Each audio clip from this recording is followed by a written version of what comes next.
In front of me is a ZTE Blade A36, and today I'll be going over unboxing along with a quick look at the device, its specifications, and just my general opinion about the phone itself.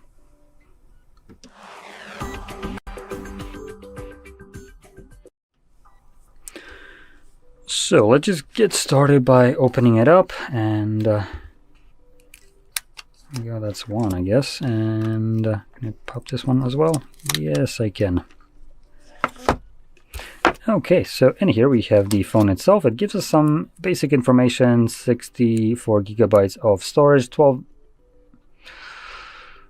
Oh, I hate this. 4 gigabytes of RAM. Fuck off with this garbage right here. This is not true. This is I love how you now put an asterisk. What the fuck is this? This isn't an asterisk kind of moment. It's either RAM or it's not. Random access memory, or it's nothing else. Anyway, moving on. 6.75-inch display with a 90 Hz refresh rate, a 5000 mAh battery, and face unlock. Wow, so we have a selfie camera. That's basically what you meant to say. Okay. Yeah, man, pop out of there. There we go. Yeah, it's interesting back. Have a little bit of a sparkle going on in it. Edward design, cool. Now here we have a case. It's actually nice that it's included in a box. We have some garbage paperwork. We have the typical European Union sticker for device lasting 54 hours, which is more than you will last, and Type-C cable. Oh, and there we go. And also a screen protector included. So I guess they decided not to put it on out of the factory on their own. Great. I always love that. They give you this, but not put it on. Now, the reason I have a problem with this is because plastic screen protectors like this one are absolute cancer to put it on yourself without actually like leaving some air bubbles on here. So you might as well just buy yourself a tempered glass and not bother with that piece of crap, because it's nearly impossible to put that on without bubbles. Or maybe I'm just brain deficient and I can't do it, but I can put basically tempered glass without any kind of problem. Shit, I can even remove it and put it back on, and it still will look better than plastic screen protectors like the one that is included here. So anyway, let's boot it up and be presented with the display right here, which, like I mentioned, is a 6.7 inches. But what I didn't mention, because they didn't mention it on that little thing right here, that's because it's nothing to write home about, is the 720p resolution of the screen. Great. It's also IPS, which again, it's not great. But surprisingly enough, it's running at 90 Hz refresh rate. Now, the reason I'm saying surprisingly, because this device is such a... I am harsh to it, because I just hate misinformation like this one, right? I cannot stand this. This is blatant lie, misinformation, and trying to mislead people into thinking that they're getting more than they actually are. This device does not come anywhere near with 12 gigs of RAM. And if we cut away the second line, this case, because if, number one, if we even conceive this moronic, derpy-ass, stupid, retarded logic that we have 12 gigabytes of RAM, which we don't, because most of this is taken from storage. It's taken from storage. Therefore, if you have 12 gigs of whatever bullshit R you have right here, you don't have 64 gigabytes of storage. So you have like 58. How much? Yep, about... Wait, no. Sorry, they're taking 8 gigabytes. So 56 gigs of storage is your actual storage, and then 12 gigabytes of fake bullshit marketing, right? Or more like 8 gigs of bullshit marketing and 4 of actual RAM. So neither one of these claims is correct. And then if you look at it below, you have plus 4 gigs, or 4 gigs plus 8 gigs extra quotation mark or asterisk RAM. There is no asterisk. You're supposed to say it ROM in this case, because that's what it is. It's literally this. It's this being 8 plus. No, you like fuck off with this shit. Anyway, so I am going to be very harsh because of this, because I hate this. For people that don't know this, this is literally lying to them.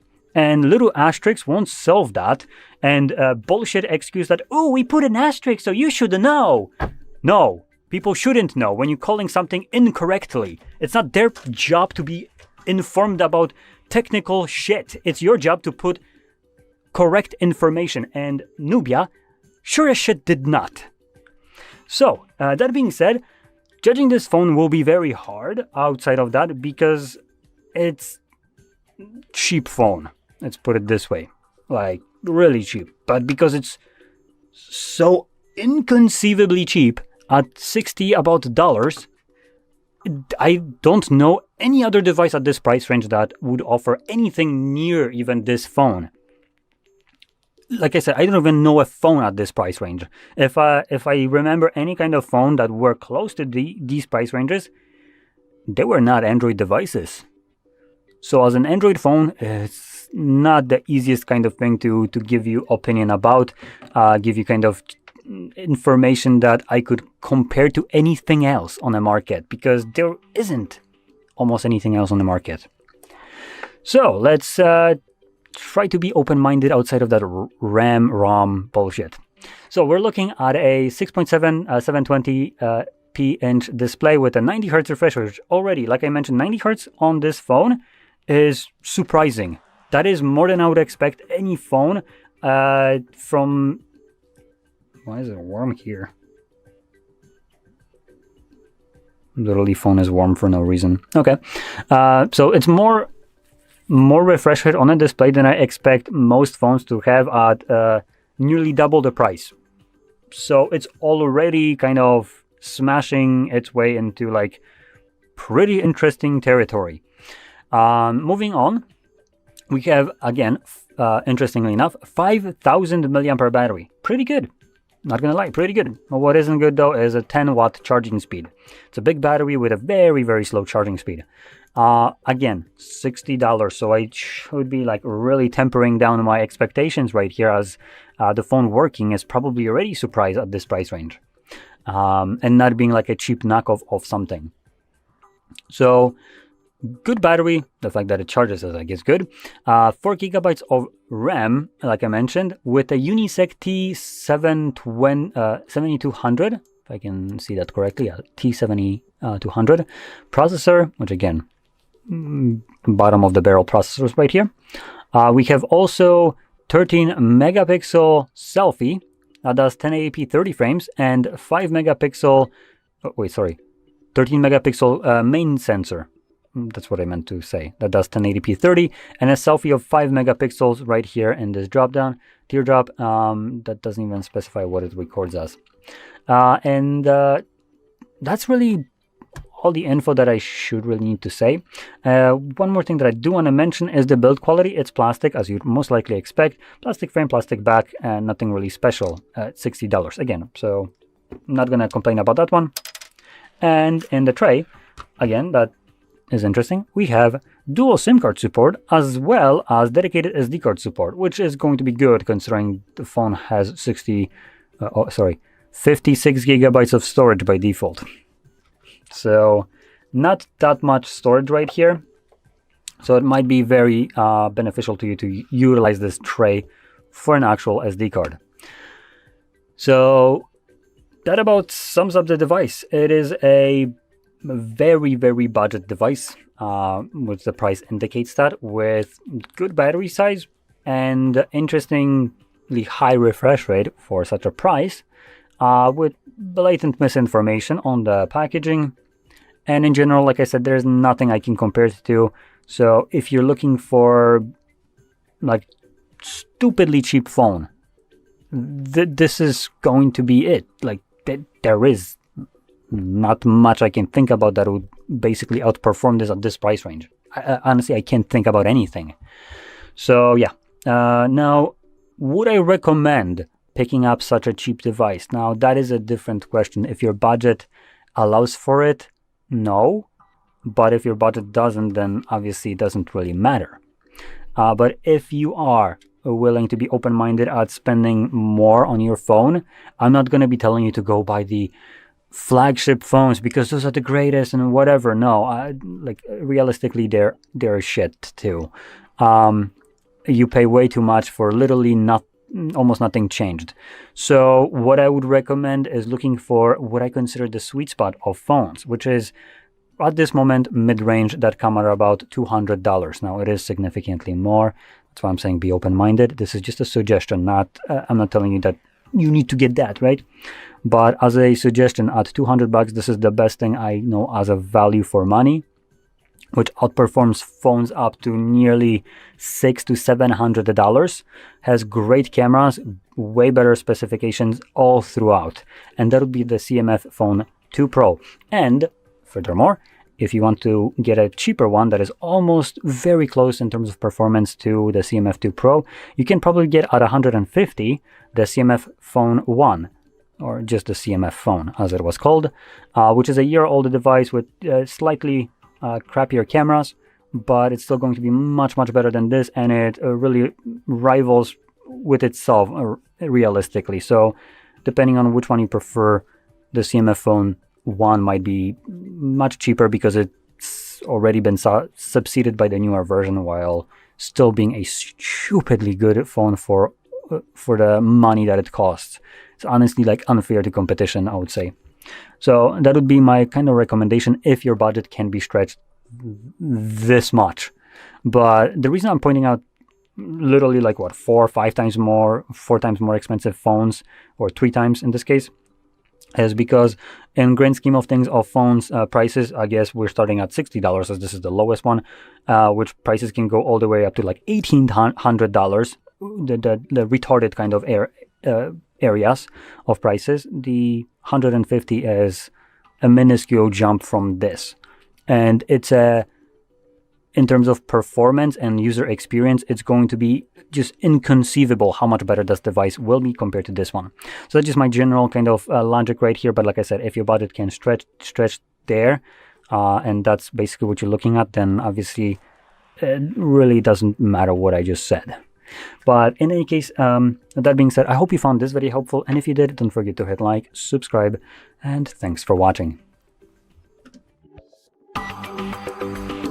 Welcome to the HardReset.Info channel. Today I will show you how to access File Manager on the ZTE Blade A36. So it's really simple, just scroll down from the middle of your screen to the top.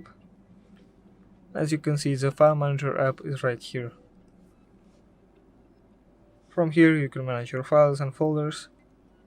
Thanks for watching, subscribe to the HardReset.Info channel for more videos, leave a like, leave a comment, and goodbye. Welcome to the HardReset channel. Today I will show you how to change your brightness on the ZTE Blade A36.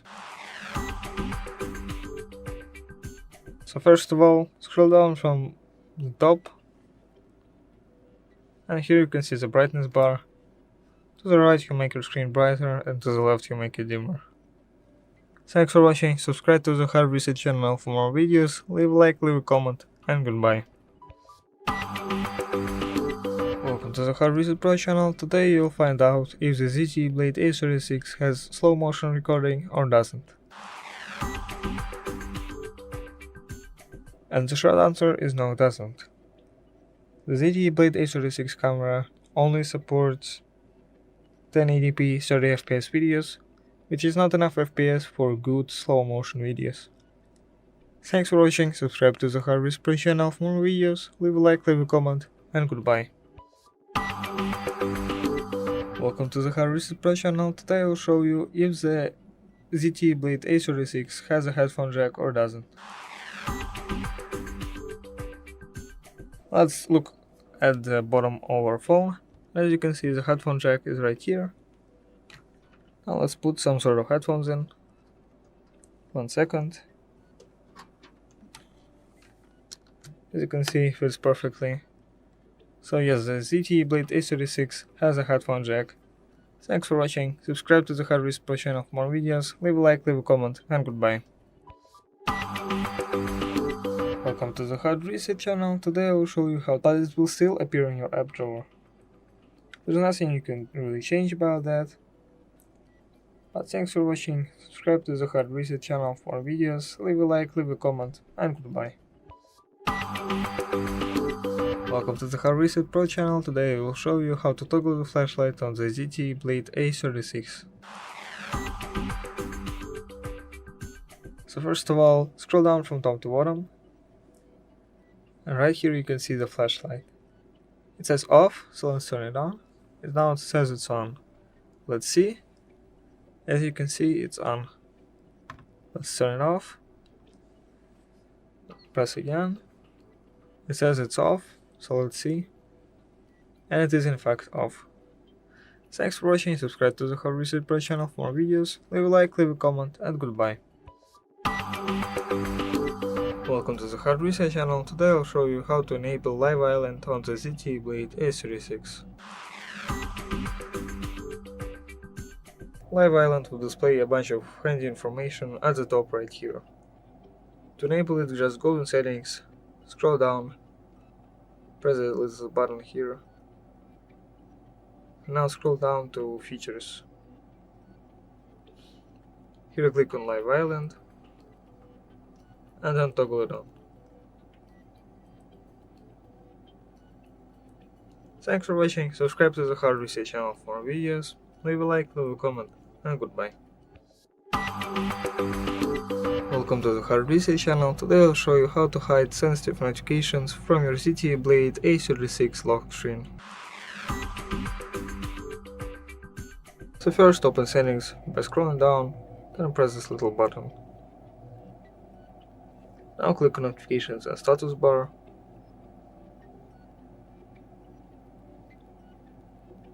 And here click on Show on the lock screen.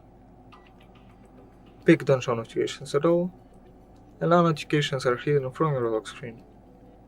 Thanks for watching, subscribe to the HardReset channel for more videos, leave a like, links, click on Block Numbers, and here are all the block numbers that you have. To unblock a number, simply press the cross near the number and then confirm. Just like that you unblock a number. Thanks for watching, subscribe to the HardReset channel for more videos, leave a like, leave a comment, and goodbye. Welcome to the HardReset channel. Today I will show you how to check your phone model on Android. So this is the ZTE Blade A36. Let's see where it says what kind of phone it is. First open Settings by scrolling down and finding the gear button here, and scrolling all the way down to the About Phone section. And here it should say the device name. As you can see right here, it says ZTE Blade A36, as well as a bunch of useful information about your CPU, storage, and RAM. Thanks for watching, subscribe to the HardReset channel for more videos, leave a like, leave a comment, and goodbye. Hi everyone, in front of me I've got a ZTE Blade A36, and let me share with you how to reset camera preferences on this device. So let's begin with opening the camera app. And currently we are in the standard photo mode, however it doesn't really matter because we will open the general settings. So let's tap on this arrow in the right upper corner and tap on more settings in the left upper corner. As you can see here we've got this reset option, so simply tap on it. And as you can see we've got this information, which means that we just successfully reset all camera preferences. Alright, so that will be all. Thank you so much for watching. Please hit the subscribe button and leave the thumbs up. Welcome to the HardReset channel. Today I'll show you how to restore the phone app icon on the ZTE Blade A36. So as you can see, the phone app icon is nowhere to be seen on this little belt or anywhere on the desktop. So to fix that, scroll to the top from the middle of your screen to open the app drawer. Now here find your phone app, it's right here. Select it. Drag and drop it to wherever you want to be. By default it's right here, so now you can choose it from here and dial however you want. Thanks for watching, subscribe to the HardReset channel for more videos, leave a like, leave a comment, and goodbye. Welcome to the HardReset Pro channel. Today I will show you if the ZTE Blade A36 supports wireless charging or doesn't. So the short answer is no, it doesn't. In settings there are no options for wireless charging, but you can check even faster just by placing it on a wireless charging, like the one here. Let's place it down, place our phone on it, and as you can see, it doesn't light up, it doesn't change anything, and here it doesn't show it's charging. So ZTE Blade A36 does not support wireless charging. Thank you for watching, subscribe to the HardReset Pro channel for more videos, leave a like, leave a comment, and goodbye. Welcome to the HardReset channel. Today I will show you how to toggle airplane mode on the ZTE Blade A36. So airplane mode is of course for flying on airplanes. It turns off all communications, do not interfere with the pilots. Scroll down, and here scroll down this little bar here to open more options.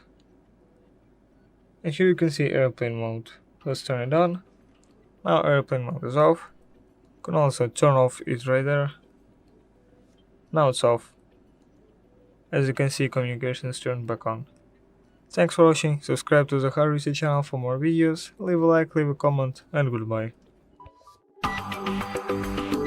Welcome to the HardReset Pro channel. Today I will show you how to restore the messages icon on the home screen on the ZTE Blade A36.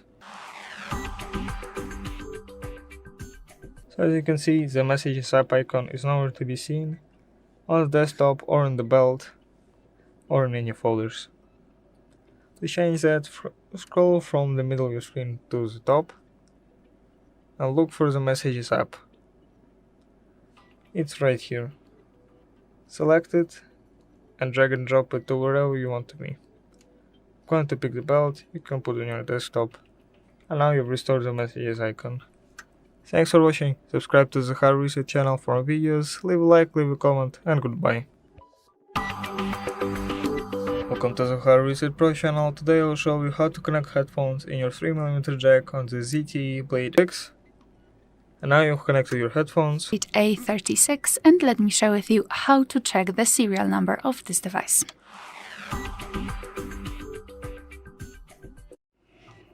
So let's begin with the fact. Alright, so that will be all. Thank you so much for watching. Please hit the subscribe button and leave the thumbs up. Welcome to the HardReset channel. Today I will show you how to clear cookies on the ZTE Blade. Click on Privacy and Security section and click on Delete Browsing Data. Here make sure that cookies and site data is picked, then press Delete Data. So just like that you clear your cookies. Thank you for watching, subscribe to the HardReset channel for more videos, leave a like, leave a comment, and goodbye. Welcome to the HardReset channel. Today I will show you how to search items using Google Lens on your ZTE Blade A36. Usually you have a Google widget right here, and here is the Google Lens button. Allow to use your camera. You can select it from gallery. Click Allow All. Select the picture you want to search for. Just like that you can search using your camera. Thanks for watching, subscribe to the HardReset channel for more videos, leave a like, leave a comment, and goodbye. Hi everyone, in front of me I've got a ZTE Blade A36, and let me share with you how to clear credentials on this device.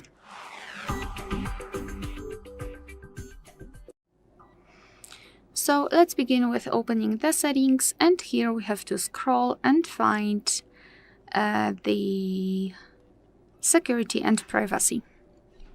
Then scroll all the way down to find more security and privacy. And here scroll down to localize encryption and credentials. Here let's tap on the clear credentials option and confirm it by tapping on OK. Not only we've got this information, but also this option is inactive, which means that we just successfully removed all saved certificates. Alright, so that will be all. Thank you so much for watching. Please hit the subscribe button and leave the thumbs up. Hi everyone, in front of me I've got ZTE Blade A36 and let me share with you how to reset up preferences on this device.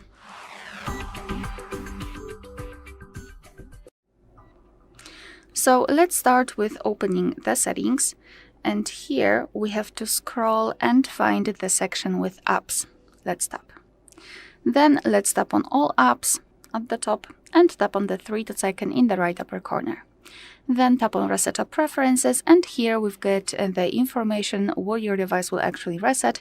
So among others, disabled app notifications and any permission restrictions.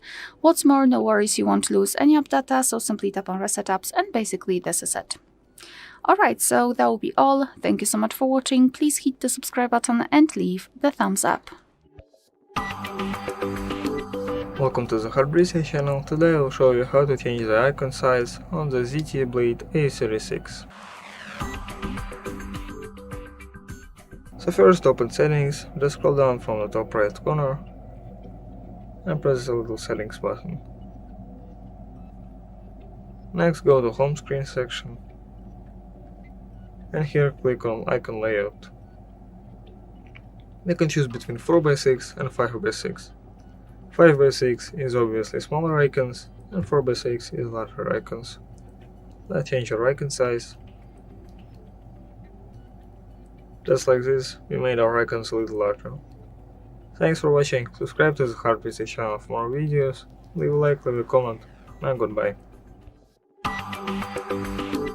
Hi everyone, in front of me I've got the ZTE Blade A36 and let me share with you how to turn off running apps on this device.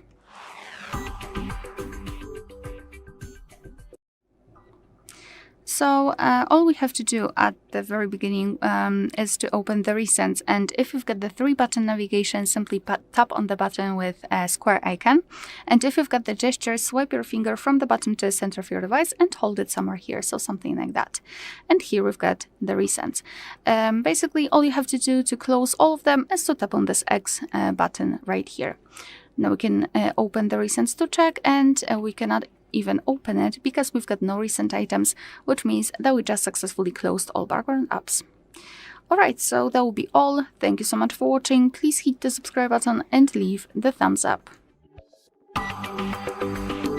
Welcome to the HardReset channel. Today I will show you how to change screen recording quality on the ZTE Blade A36.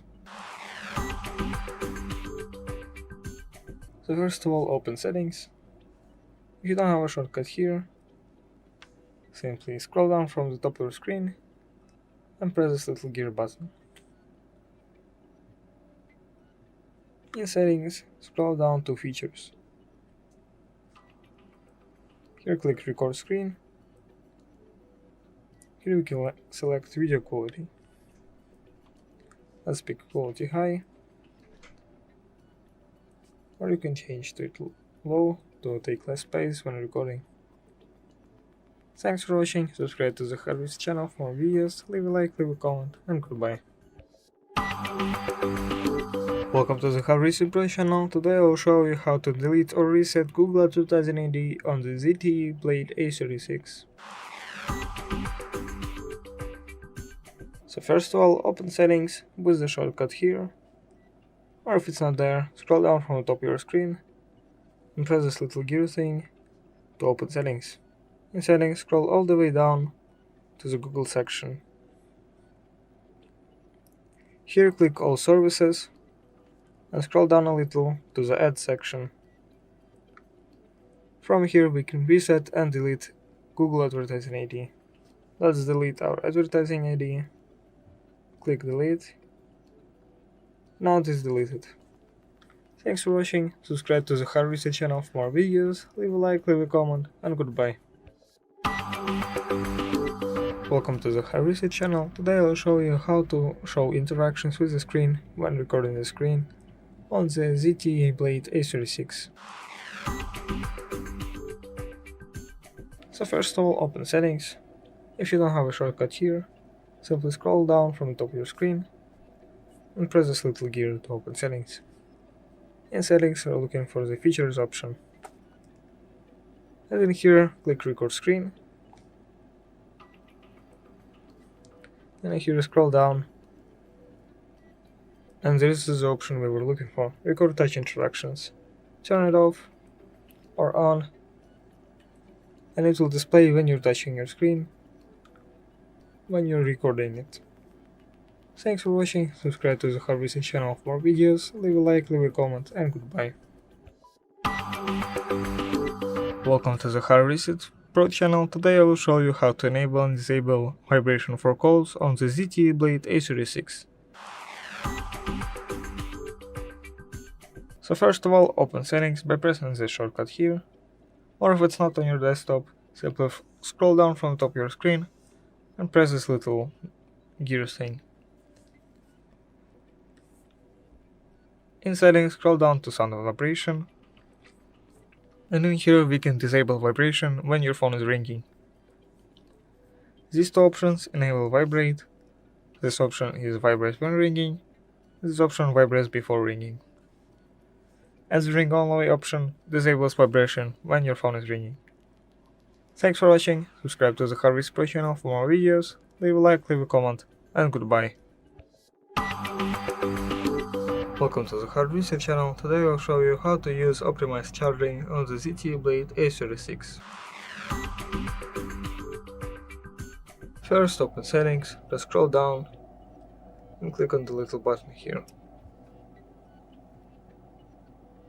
Now scroll down to the battery section. And here you can see battery protection. To enable optimized charging, click on the 80% upper limit. And now your battery will serve you longer at the cost of the phone only charging up to 80%. Thanks for watching, subscribe to the HardReset channel for more videos, leave a like, leave a comment, and goodbye. Welcome to the HardReset channel. Today I'll show you how to add a loyalty card on Google Wallet on the ZTE Blade A36. So first open Google Wallet, you do have to download it, doesn't come pre-installed. Then click on the plus right here. Then click loyalty card. And here select the service you need. Of course you can search for the service if it's not here. Then once you've selected your service, you can scan the card using the card or press enter manually and enter your member ID. Thanks for watching, subscribe to the HardReset channel for more videos, leave a like, leave a comment, and goodbye. Hi everyone, in front of me I've got ZTE Blade A36 and let me share with you how to check the IMEI number of this device.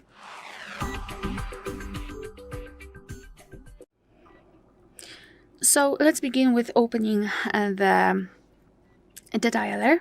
Tap on the keypad and enter a code which is *##06#.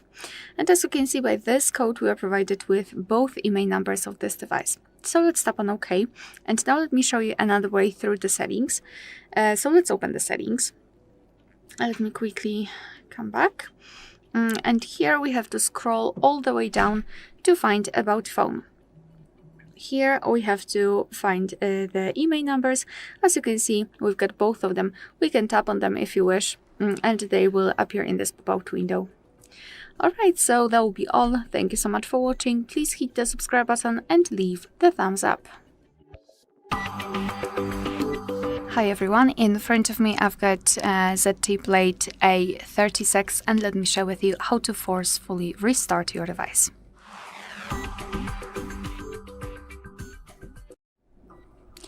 So this operation will be useful if for some reason your device stopped working properly and it does not respond to your touches. You can try to force restart it just by pressing the power button, which is located right here, and press it long enough until you'll see the black screen and then the developer's logo. So let me try to do it. Let me press this button and keep pressing. As you can see here, we've got this restart option, but let's pretend that we cannot tap on it, and pressing should take approximately 10 seconds. Here we've got also the information.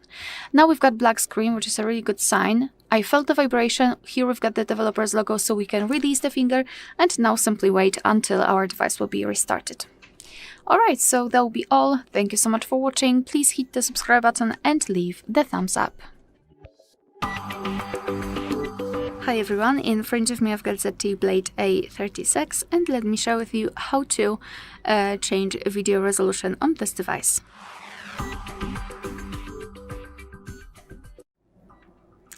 So let's start with opening the camera app, and currently we are in the standard photo mode, so let's switch to the video one. Just tap on the video. If you can see the red color inside the shutter button, it means that you're on the video mode.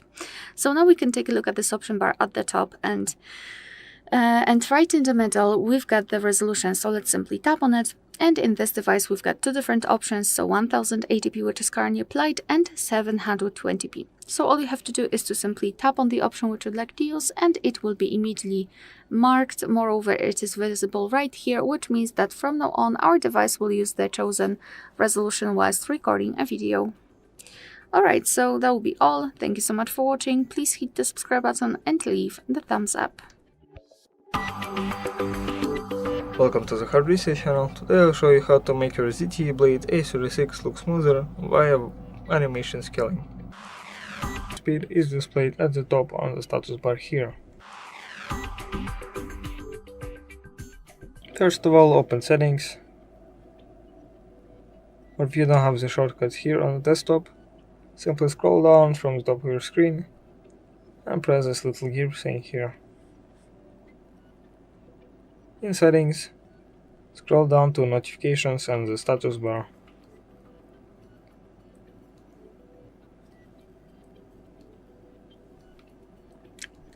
Now select the status bar icons option, and here we can see the network speed option at the top. Toggle it on, and as you can see here, internet speed is displayed at the top on the status bar. Thanks for watching. Subscribe to the HardReset channel for more videos, leave a like, leave a comment, and goodbye. Welcome to the HardReset channel. Today I'll show you how to disable Google Assistant from reacting to Hey Google. So first of all, open Settings by pressing the shortcut, or if it's not there, simply open Settings by scrolling down from the top, press this little gear to open Settings. In Settings, scroll all the way down to the Google section. In here, click on All Services. Scroll down until you find the Search Assistant and Voice option. Here, click on Google Assistant and then Voice Match. Here, disable Hey Google and press OK. You can also delete your Voice Match model. Press Remove. Now Hey Google shouldn't work. Thanks for watching, subscribe to the HardReset channel for more videos, leave a like, leave a comment, and goodbye. Hi everyone, in front of me I've got ZTE Blade A36 and let me share with you how to change the screen timeout on this device.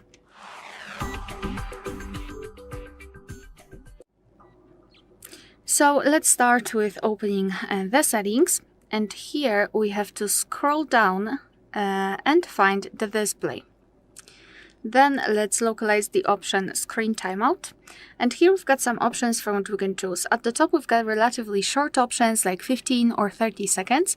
And at the bottom, almost at the very bottom, we've got the longest time option, which is 30 minutes.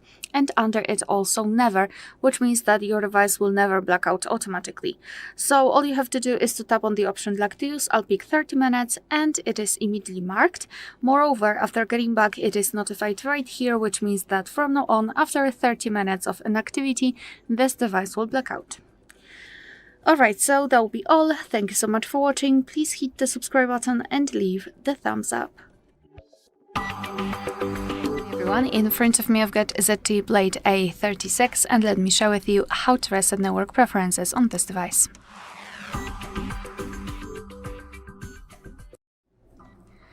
So let's start with opening the settings, and here, let me go back. Here we have to scroll all the way down to find System. Then tap on Reset options at the very bottom, and we've got the Reset network settings divided into two different sections. So we've got network settings here and Bluetooth and Wi-Fi. And basically the operation looks similar in both. So just tap on it, tap on Reset settings. Your device will ask you if you really want to do it because you cannot undo this action. So tap on Reset settings, and here we've got the confirmation. And the same with the Bluetooth and Wi-Fi. It is actually even easier because here we've got this pop-out window, and all we have to do is to tap on Reset. Alright, so that will be all. Thank you so much for watching. Please hit the subscribe button and leave the thumbs up. Welcome to the HardReset.Info channel. Today I will show you how to change screen recording sound settings on the ZTE Blade A36. So first of all, open settings. If you don't have a shortcut on your desktop, simply scroll down from the top of your screen and press the gear button to open settings. In settings, scroll down to features, and here select record screen.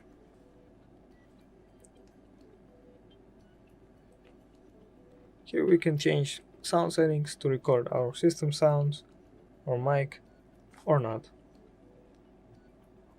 Of course, when you press record screen, simply scroll down and here press record screen. You can also select it here before recording. Thanks for watching, subscribe to the HardReset channel for more videos, leave a like, leave a comment, and goodbye. Welcome to the HardReset channel. Today I will show you how to hide this pattern line when you're unlocking your ZTE Blade A36. So first of all, open your settings with a shortcut, or if it's not there on your desktop, simply scroll down from the top of your screen and press this little gear. In settings, scroll down to security and privacy, and in the section, go to the device unlock, and here at the screen lock, press this little gear to open settings, and here we can disable the options that makes our pattern visible. Let's see. Let's turn off our phone, turn it on, try unlocking it. As you can see, there is no pattern left behind, so it's more secure and nobody can see your pattern. Thanks for watching, subscribe to the HardReset channel for more videos, leave a like, leave a comment, and goodbye. Welcome to the HardReset channel. Today I will show you how to change your notification sound on the ZTE Blade A36.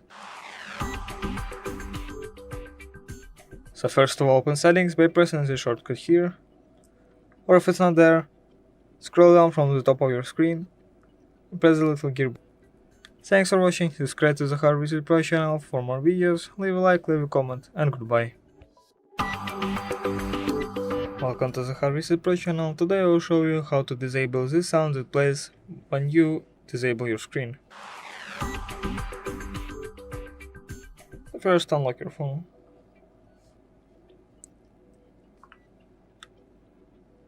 And now go to settings. If you don't have a shortcut to settings on your desktop, simply scroll down from the top of your screen and press this little gear thing here. Now in settings, go to sound and vibration. Scroll down to more sound settings. Here you can see the screen locking sound option. To disable it, you can pick silent or change it to any sound you want. Thanks for watching, subscribe to the HardReset channel for more videos, leave a like, leave a comment, and goodbye. Welcome to the HardReset channel. Today I will show you how to check your battery health with the Ampere app on the ZTE Blade A36. First of all, open the Play Store, click search at the bottom, and search for Ampere. It's in my recents, but you can of course type it. But here is the Ampere app, whatever we're looking for. Click install. It's not heavy, so it should download pretty quick. And click open. Press OK. Press do not consent or consent, doesn't really matter. And right here it says health. If it says good, medium or low, if it says low, you should probably change your battery. Thanks for watching, subscribe to the HardReset channel for more videos, leave a like, leave a comment, and goodbye. Welcome to the HardReset Pro channel. Today I will show you how to enable and disable touch vibration on the ZTE Blade A36. Touch vibration, also called haptics, make your system respond tactically to certain actions. To enable it, go to settings by pressing the shortcut on the desktop, or if it's not there, scroll down from the top of your screen and press this little gear button to open settings. In settings, scroll down a little to the sound and vibration section. In here, go down, all the way down to more sound settings.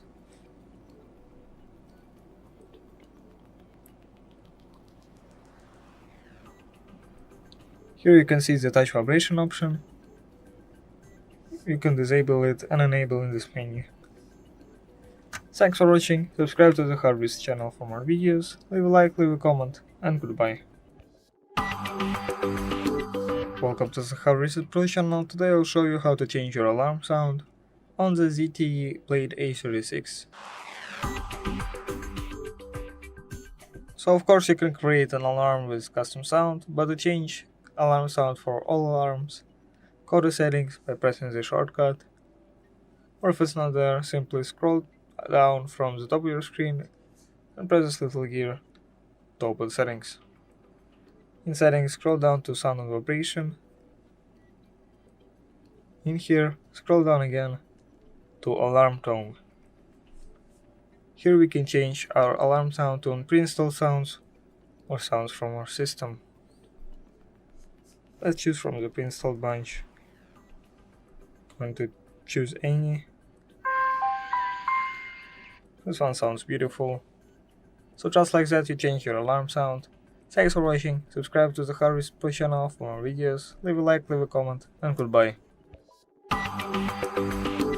Welcome to the HardReset Pro channel. Today I will show you how to install a custom ringtone on the ZTE Blade A36.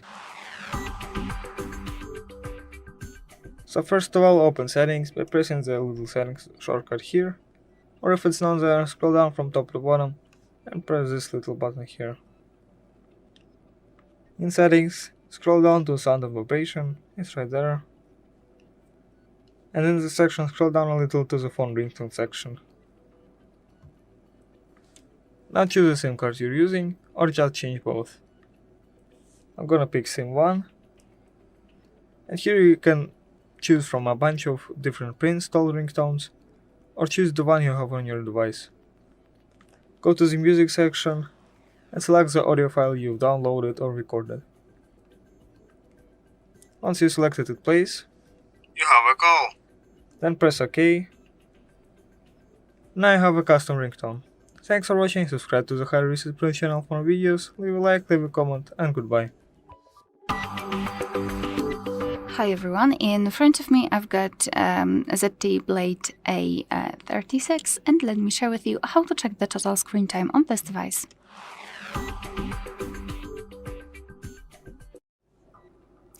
So let's begin with opening the settings. And here we have to scroll down to find digital well-being and parental controls. So here we've got the graph which will show us for how long we've been using this device today, and in my case it's 26 minutes, and most of the time I've spent on the settings, camera, other. Here we've got also unlocks and notifications count, you can tap on them. You can also tap inside the graph and you will be transferred to the dashboard, or you can check the total screen time in specific days of the week, you can compare them. And you can also check the screen time you've spent on the specific apps which are listed right here. You can also tap on the app and again you've got the dashboard, but this time it is tightly connected with this one app. Alright, so that will be all. Thank you so much for watching. Please hit the subscribe button and leave the thumbs up. Welcome to the HardReset channel. Today I will show you how to hide photos on the ZTE Blade A36. First open Google Photos, and there are several places we can quote hide our photo. Let's hold it down. Let's press move to archive. Now it's more or less hidden. It won't appear on the main photos collection, but it will still appear in your archive. Let's open our archive here, and here it is. We can also probably move it to the locked folder.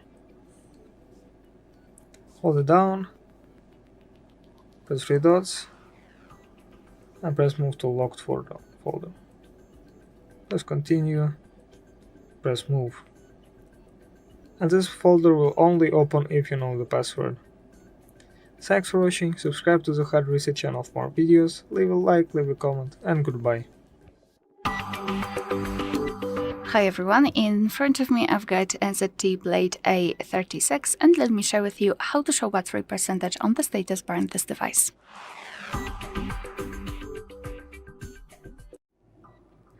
So let's start with opening the settings, and here we have to scroll and find notification and status bar. Here let's go to status bar icons, and as you can see we've got the battery percentage option, so let's tap on it. So here in this device we've got 4 different options, so we can turn the option to don't display battery percentage at all, so obviously we will have only the battery indicator. We can show it inside the battery icon, outside the battery icon, so it will be on the left, or do not show battery icon at all, and at the same time we cannot also show the battery percentage, so you simply do not have any kind of indicator of the battery level. So of course choose the option which you like the most and tap on it, it will be immediately applied. Alright, so that will be all. Thank you so much for watching. Please hit the subscribe button and leave the thumbs up. Hi everyone, in front of me I've got ZTE Blade A36 and let me share with you how to allow unknown sources on this device.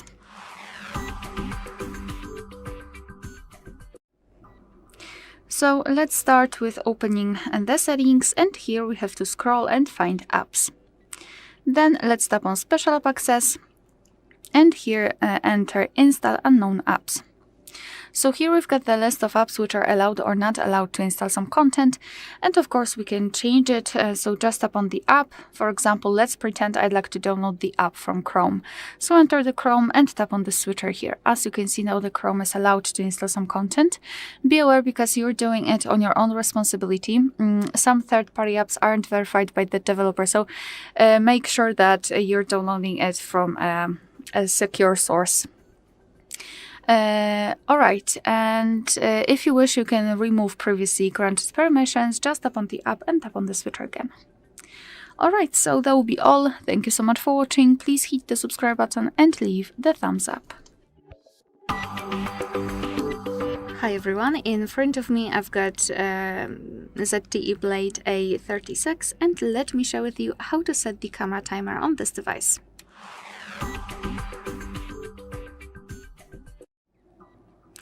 So let's start with opening the camera app, and currently we are in the standard photo mode, so we can take a look at this option bar and tap on this option on the right.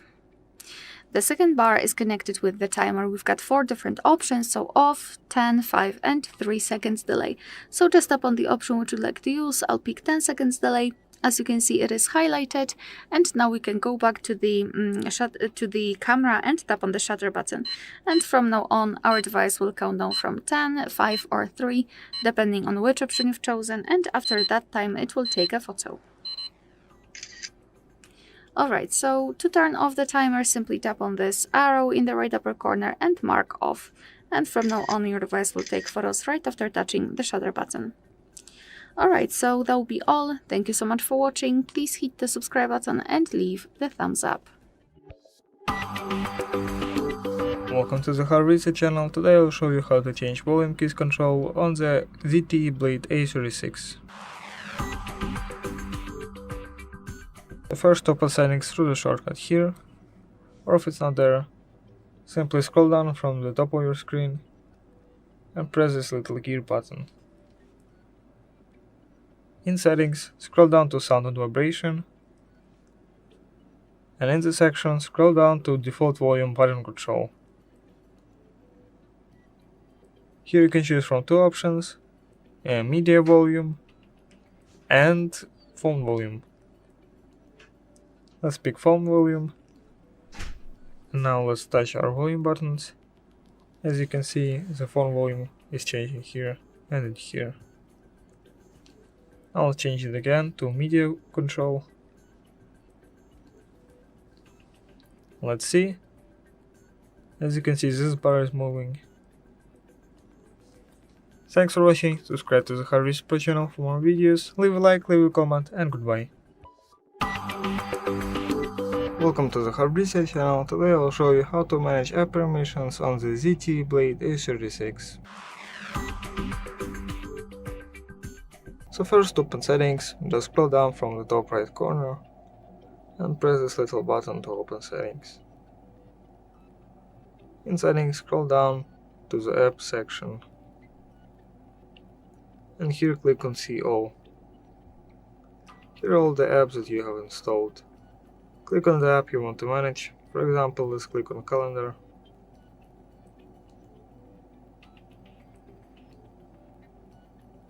And here we can click on Permissions.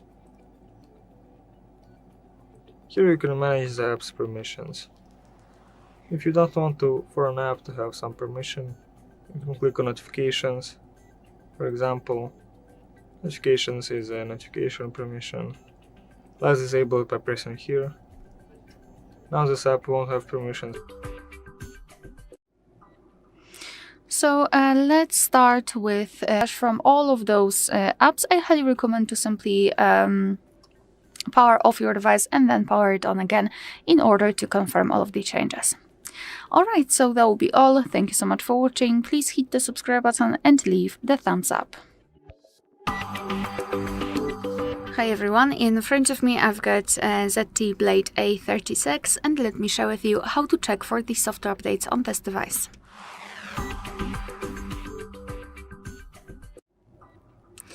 So let's begin with opening the settings. And before we will proceed, before I'll show you where to go, make sure that you've got the internet connection because it is required. And simply for checking, you can use Wi-Fi or mobile network. However, if you will decide to download the update, I highly recommend switching to the Wi-Fi because the update packages are quite large. And thanks to using Wi-Fi, you can simply avoid some charges. So let's scroll all the way down in the settings and go to System. And here tap on System Update. And now your device will check for the updates, and basically you can meet two different scenarios. So this is the first one where your software is up to date and there's nothing to download. And the second one is where your device will actually find the update. It will show you the information about it, what has been fixed, what has been added, and then you will be able to tap on download or install and apply. Please hit the subscribe button and leave the thumbs up. Hi everyone, in front of me I've got ZTE Blade A36 and let me share with you how to change the wallpaper on this device.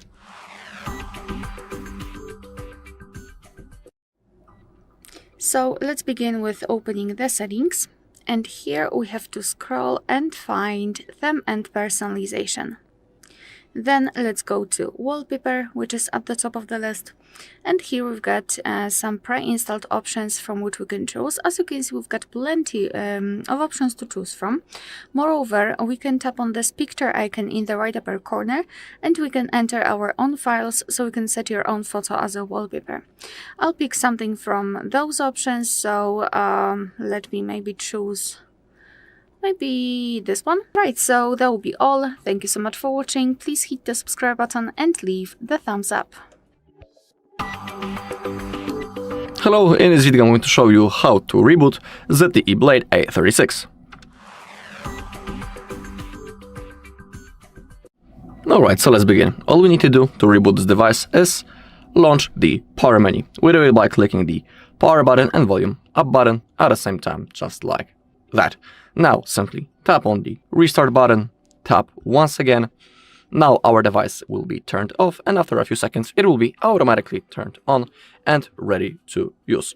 Also, I will tell you that performing a reboot regularly, for example once a week, is good for your device health and its performance, because During the reboot, our phone rests, and also the RAM gets freed up, so it can help with performance of our phone. And with your apps, for example, you can try a reboot to solve that problem. Alright, and that's all in this video. Thank you all for watching. If you found this video helpful, please leave a like, comment and subscribe. Welcome to the HardReset Pro channel. Today I will show you how to disable Google Assistant on the ZTE Blade A36. So first of all, open Settings, or if there is no shortcut on your desktop, scroll down from the top of your screen and press this little gear button. In Settings, scroll all the way down to the Google section. And in here, go to All Services, scroll down to Search Assistant and Voice. In here, go to Google Assistant and click on General. It's right here. Now disable it, press Turn Off. Now Google Assistant is disabled. Now this option may not be here if you have Gemini enabled. So go back. If you don't have the option, go to the digital assistants from Google. Make sure you have Google Assistant selected. Thanks for watching. Subscribe to the HardReset channel for more videos. Tutorial about adding the account. So let's open the Play Store and now tap on the circle, which is your account. And then tap on this will show it at the top, and of course it will automatically apply the new update. Alright, so that will be all. Thank you so much for watching. Please hit the subscribe button and leave the thumbs up. Welcome to the HardReset Pro channel. Today I will show you how to use screen recording on the ZTE Blade A36.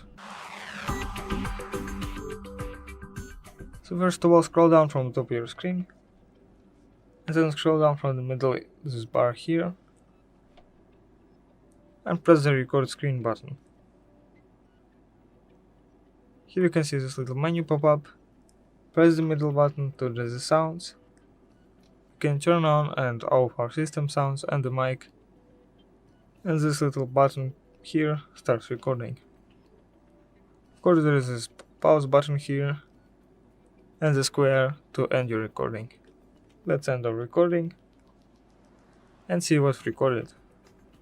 Go to the photos, to the gallery, and press the video you recorded. There's this pause button here and the square to end your recording. Let's end our recording. There's this pause button here. As you can see, our screen has been recorded. Thanks for watching. Subscribe to the HardReset Pro channel for more videos. Leave a like, leave a comment, and goodbye. Hi everyone, in front of me I've got the ZTE Blade A36 and let me share with you how to clear the browser on this device.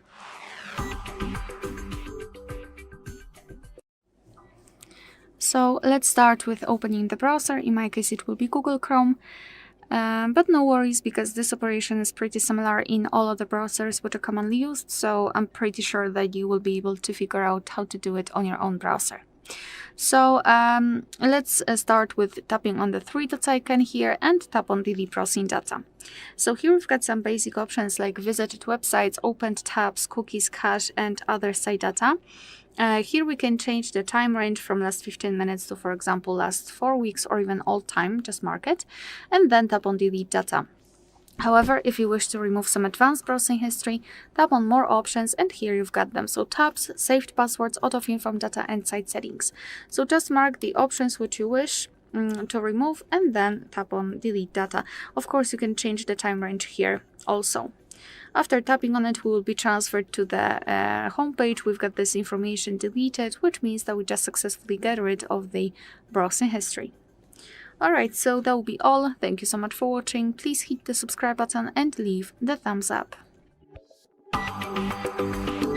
Welcome to the HardReset channel. Today I will show you how to disable Google Assistant on the ZTE Blade A36. So first of all, open Settings. If you don't have the shortcut on your desktop, simply scroll down from the top of your screen and press this little gear button to open settings. In settings, scroll all the way down to the Google section. Here click all services, scroll down again to the search assistant and voice. Here click on Google Assistant and scroll down to the general option. And here enable it, press turn on. Now let's see if it works. What is the lifespan of a seal? According to NOAA Fisheries, lifespan and reproduction, gray seals live for 25 to 35 years. They gather in large groups. As you can see, Google Assistant is working. Thanks for watching, subscribe to the HardReset channel for more videos, leave a like, leave a comment. And goodbye. Hi everyone, in front of me I've got ZTE Blade A36 and let me share with you how to force stop the app.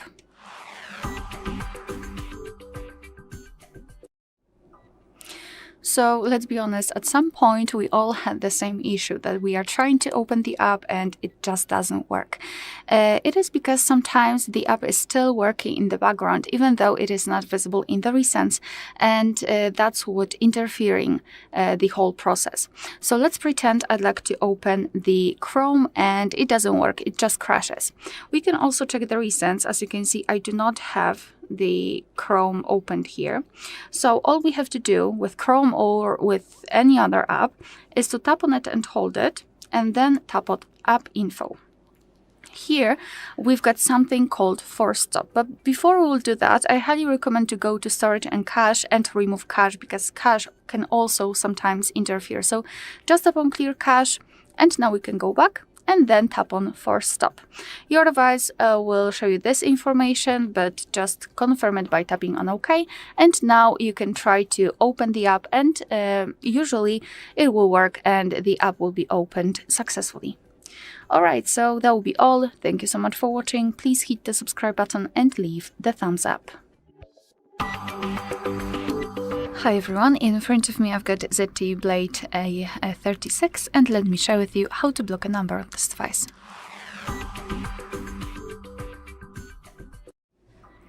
So let's start with opening your contact list and find the contact which you'd like to block and tap on it.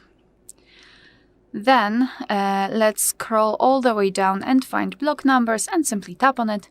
Here your device is informing you that you will no longer receive any incoming calls or text messages from this number, so just tap on block. And as you can see here, we've got this characteristic icon, which means that the number has been blocked successfully. Of course, you can unblock it the same way, but let me leave it like this. Now we will enter our blacklist. And all you have to do is to tap on the three dots icon in the right upper corner, right here, and tap on the settings.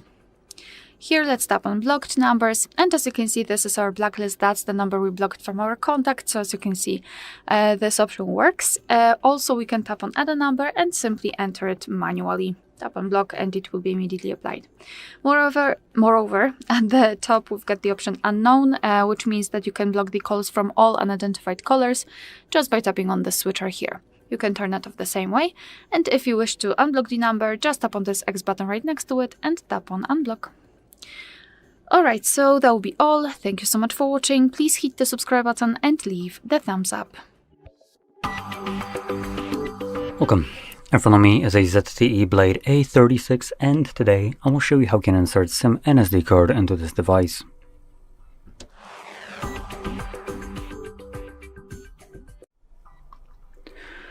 So, before we get started, you'll need to grab a SIM ejector similar to this one, which will come provided with the device in the box, but if you can't find it, you could use a paperclip. You train on one of the ends and it should work just as well. Now, once you have either one of those, you can then pop out the tray. We do first need to take off the case. And the tray is located on the top left side of the device. So right here where the pin is holding right now. You want to push it in, and you can see that the tray pops out. Enough for you to pull it out. Now on the tray you have space for 2 SIM cards and 1 SD card, each spot being dedicated. So I'm gonna occupy one of each right here. and then carefully insert the tray back into the device. Carefully, because there's nothing holding these cards in place apart from gravity. There we go. And when you insert these cards, they should start working right away. There we go. So I need to confirm my SIM card pin, which will unlock the SIM. And you can already see there is a notification about the SD card being detected as well. So there we go. Now, if you found this very helpful, don't forget to hit like, subscribe, and thanks for watching.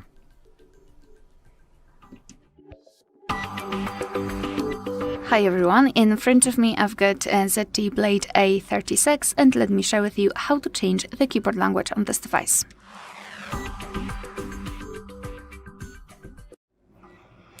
So let's begin with opening the app which will provide you with the keyboard. So for example, messages, notes, browser, whatever, just have the keyboard on the screen. And now, as you can see, I've got the language applied, which I really don't know. So let's try to change it. All we have to do is tap on this 4 dots icon in the left upper corner here, and then go to languages. Here, let's tap on more. And as you can see, we've been transferred to the full list of available languages from which we can choose. So simply find the language which you'd like to apply and tap on it. And let me pick English. Just tap on this plus icon next to it. And here we can choose the keyboard layout. So just pick the one which you like the most, which you prefer to use. Maybe not this one. You can also choose more than one keyboard layout. So not this one also. Okay, it can be this one. And tap on done. Now we can go to the top, and as you can see, we've got our new language added. And if you wish to remove the previous one, simply tap on it. And as you can see, it will be unticked, and it means that we've got only one language applied, the one we wanted. Alright, so that will be all. Thank you so much for watching. Please hit the subscribe button and leave the thumbs up. Hi everyone, in front of me I've got the ZTE Blade A36, and let me share with you how to change date and time on this device.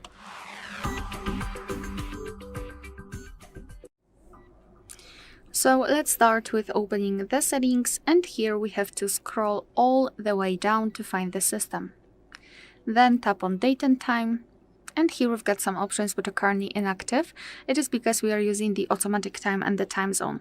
So first of all, turn off all of those switchers, and now we can freely tap on date and change it just by swiping the day, month, and a year, and then tap on OK. Same with time, just tap on it, and by swiping, change it to the desired one. Tap on OK. Here the time zone, just tap on the time zone, tap on region, and here we've got the full list of available ones from which we can choose, so find yours and then tap on it. It will be immediately applied. Here the time format, so either you can use local default, which is more or less automatic, or you can manually decide, so turn off this option, and now we are using the 24-hour format. If you wish to use the 12-hour one, just tap on the switcher here. So this is how it works, and if you wish to go to previous settings, so the automatic options, just tap on those switchers right here. And of course turn on the location to do that. Alright, so that will be all. Thank you so much for watching. Please hit the subscribe button and leave the thumbs up. Welcome to the Hard Reset channel. Today I'll show you how to create a contact on the ZTE Blade A36. So first open the phone app, and here click on contacts.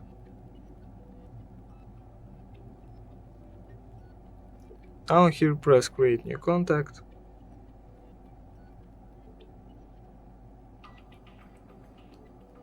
Here you can select where you want to save your contacts, on your Google account or on your device. I'm going to click on device. Enter all the details you need to enter. Let's enter John Doe. Select the phone. First select the country code. For example, +1 for United States. Should be somewhere at the bottom. Here it is. So enter your phone number you need.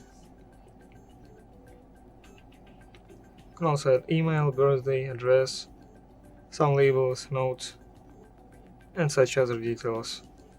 Then click on save. Now you save a contact. Thanks for watching, subscribe to the HardReset channel for more videos, leave a like, leave a comment, and goodbye. Welcome to the HardReset Pro channel. Today I'll show you all unlock methods on the ZTE Blade A36.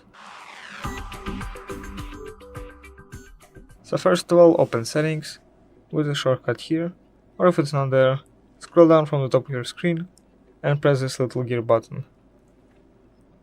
Within settings, scroll down to privacy and security. And in here, scroll down to device unlock. First you need to set a screen lock. Let's set a screen lock.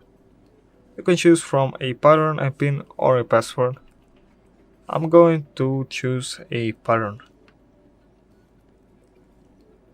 So set your pattern, make sure you remember it, but don't set it to this one because it's not secure. Now as you can see we have all unlock methods in this menu, so let's set a face lock. First enter your pattern. We have a privacy statement, let's ignore it. And now press create now and look in the camera. So now we set a screen lock, let's turn off our phone.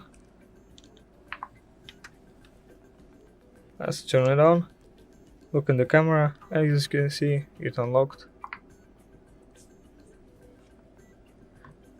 So those are all the unlock methods. Thanks for watching, subscribe to the HardReset Pro channel for more videos, leave a like, leave a comment, and goodbye. Welcome to the HardReset channel. Today I'll show you how to edit photos with Google Photos on the ZTE Blade A36. First open Google Photos, skip the setup,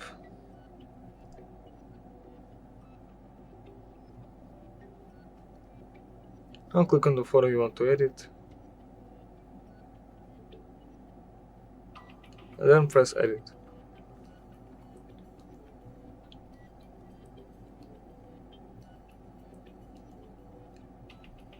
So here are all the options you can do with photos. You can crop photos, you can blur or unblur, you can adjust brightness, contrast, those other things, shadows, saturation, you can apply filters, you can add text or highlight text, you can place stickers. That's about it. Let's edit our photo a little.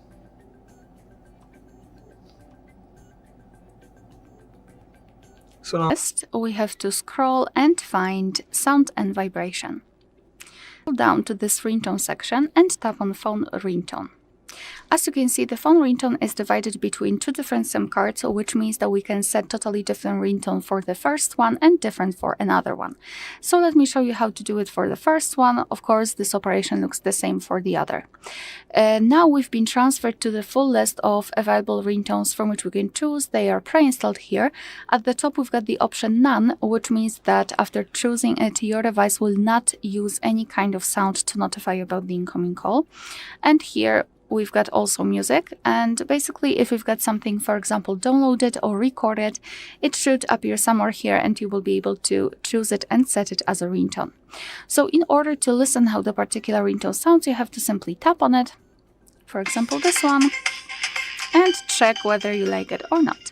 So let's pretend I'd like to set this in the rain option. So simply tap on it, make sure that it is marked, and tap on OK. As you can see, it is notified right here and also here, which means that from now on our device will use the chosen ringtone to notify us about the incoming call. Alright, so that will be all. Thank you so much for watching. Please hit the subscribe button and leave the thumbs up. Hello, in this video I'm going to show you how to restart ZTE Blade A36. Alright, we have two methods how we can do it. We have a normal reboot using the power menu, and we also have the force restart function. I'll show you both methods. Let's begin with simple reboot. All we need to do is to launch the power menu. We do it by clicking the power button and the volume up button at the same time, just like that. Now all you need to do is to tap on the restart, then tap again, and after that your device will be turned off, and after a few seconds it will be automatically turned on and ready to use. Performing a simple reboot from time to time is good for your device health, and sometimes it can improve its performance, because basically during the reboot our phone rests for a moment, the RAM gets freed up, and that is why it can help with the performance. And also, if you have some issues, for example, with your apps that they don't want to launch, for example, you can try a reboot. Once I had a situation like that when I was using this device, and reboot helped me. When it comes to the second method, it's called the force restart, and to perform it, we need to simply hold the power button for around 10 seconds. This method is recommended, for example, when our whole device is lagged or frozen, and in situations when basically we cannot do anything. So let's perform that. Simply hold the power button.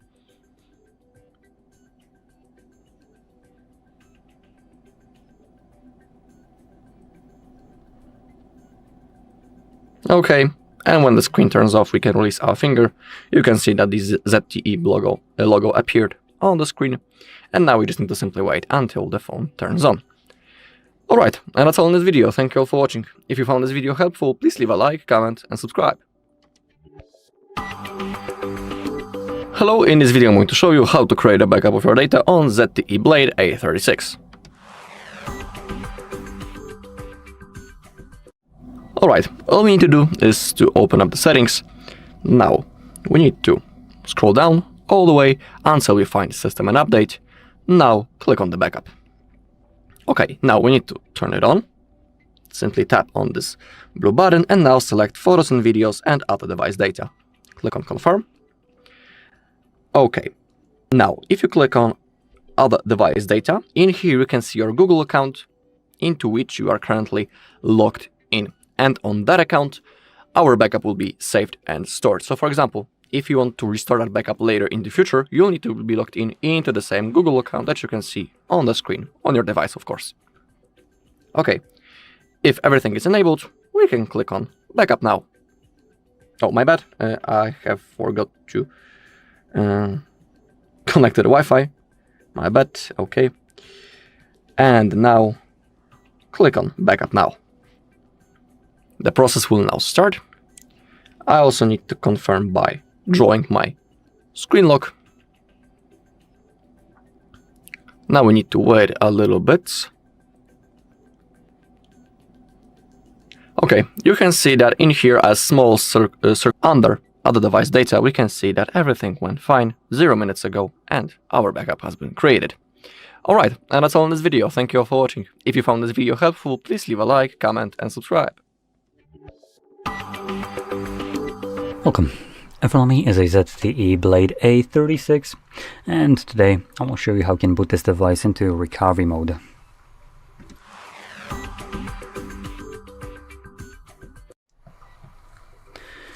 So, to get started, we will need to turn off our device by holding the power button, and from the boot options just select power off. Give it a moment, the device will turn off, and when it does, you want to hold power button and volume up at the same time.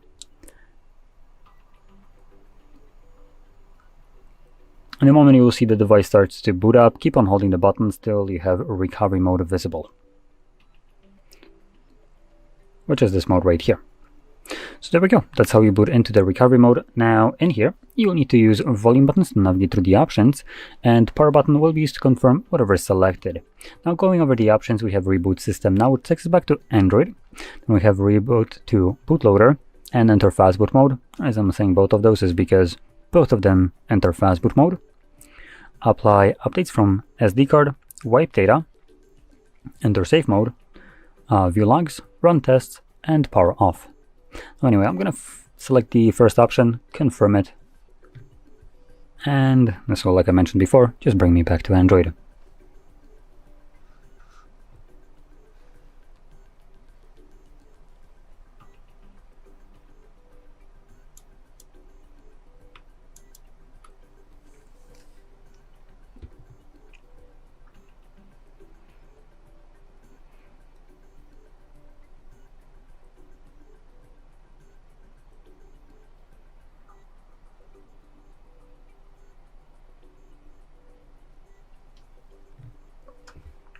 And there we go. So, if you found this very helpful, don't forget to hit like, subscribe, and thanks for watching. Hi everyone, in front of me I've got ZTE Blade A36 and let me share with you how to enable the developer options on this device.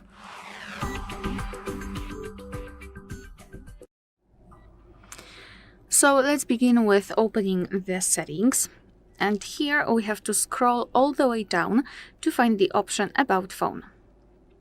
Then let's scroll down a little bit to find the build number and keep tapping on it until you'll see the information that you're in the developer mode. If you've got the screen lock, your device will ask you to enter it to confirm the whole step. Now we can go back to the general list of the settings and open System, and here tap on Developer Options.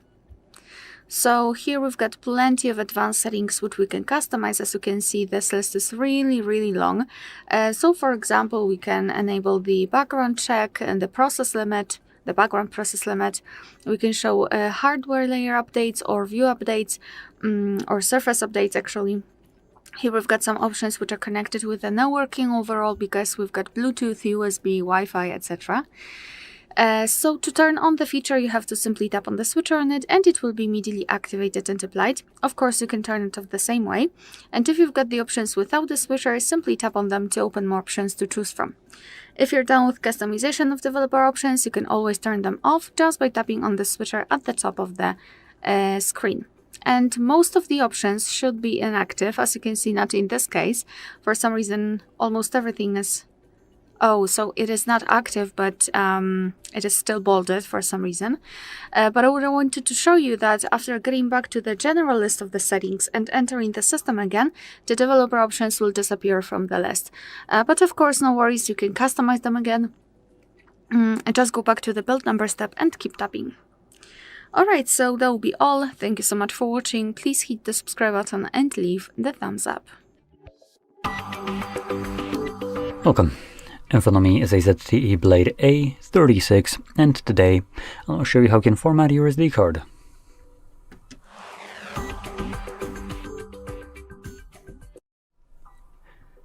So, let's start off by opening up our settings. And in here, we're looking for storage. Now, once you find it, select your SD card, which could be named either Samsung SD card if you use a Samsung one, or any other kind of random ass brand name, or it could be just named memory card or some other like undecisive name.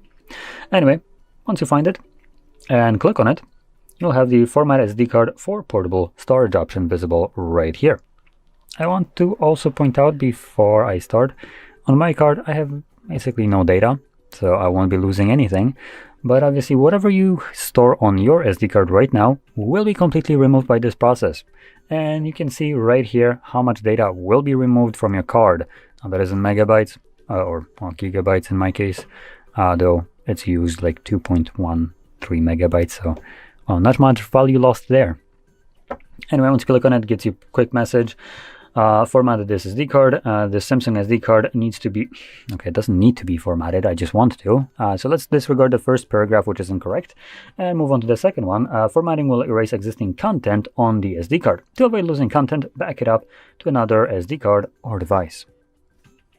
So do that if you want to. Anyway, moving on, we're going to click on OK. Now it only takes a couple seconds and voila, it's finished. So we're going to click on Done, and we can go back and just not care about anything else. The card is formatted and ready to be used now. So that's about it. Now, if you found this very helpful, don't forget to hit like, subscribe, and thanks for watching. Welcome to the HardReset channel. Today I'll show you how to make it so the Google Assistant is enabled by saying OK Google or Hey Google on the ZTE Blade A36.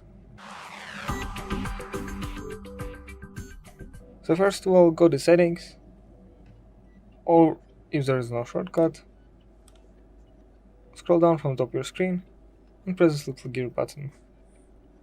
In settings, scroll all the way down to the Google section. In here, go to all services, scroll down to Looking for search assistant and voice.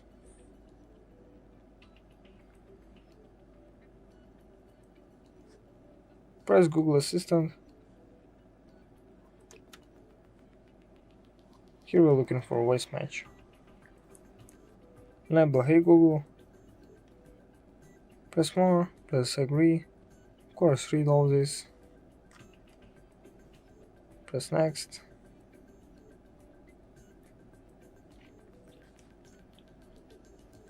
And it might have trouble recognizing your voice, so first retrain your voice match model. Press here. Hey Google, help me write a thank you note. And simply follow the commands the phone gives you. Hey Google, what's the weather tomorrow? Okay Google, explain how a rainbow is formed. Okay Google, set a timer for 5 minutes. So after that, press next. And now it should work. Hey Google, what's the lifespan of a chinchilla? A long-tailed chinchilla can live on average 10 years in a So now it works. Thanks for watching. Subscribe to the HardReset channel for more videos. Leave a like, leave a comment, and goodbye. Hi everyone, in front of me I've got a ZTE Blade A36 and let me share with you how to change the 3 buttons navigation into the gestures and the other way around.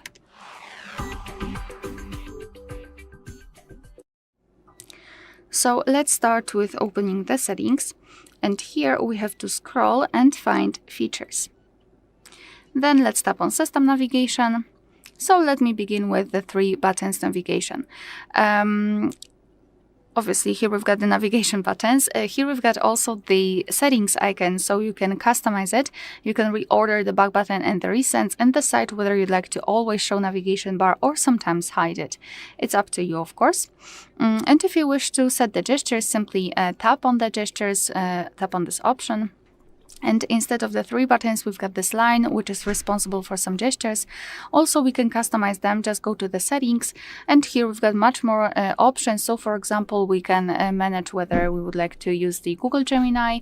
We can avoid misoperation by swipe gesture. We can hide the bottom indicator just by using this switcher here. You can use circle to search and the back sensitivity, and to be honest, I highly recommend to get back to this option after a while of using the gestures, so you will be able to decide whether you need the sensitivity to be higher or lower. Alright, so now if I'd like to explain how to use the gestures quickly. If you wish to come back to the previous page, just like by using the back button, you have to swipe your finger from the side to the center and release the finger, and the same situation from the right side.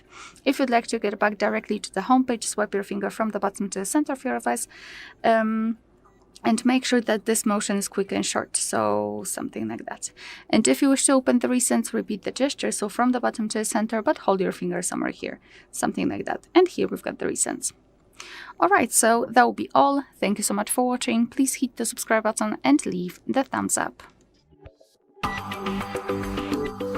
Welcome to the HardReset Pro channel. Today I'll show you how to use Google Wallet on the ZTE Blade A36. So first of all, open Google Wallet. You do have to install it from the Play Store because it's not pre-installed. Here press the plus to add cards, or any transit passes, gift cards, loyalty cards, concert tickets. I'm gonna add a payment card. Press new debit or credit card. And here you enter your bank information, or just scan the card with your camera to enter the credentials faster. Thanks for watching, subscribe to the HardReset Pro channel for more videos, leave a like, leave a comment, and goodbye. Hello, in this video I'm going to show you how to unlock ZTE Blade A36 without password.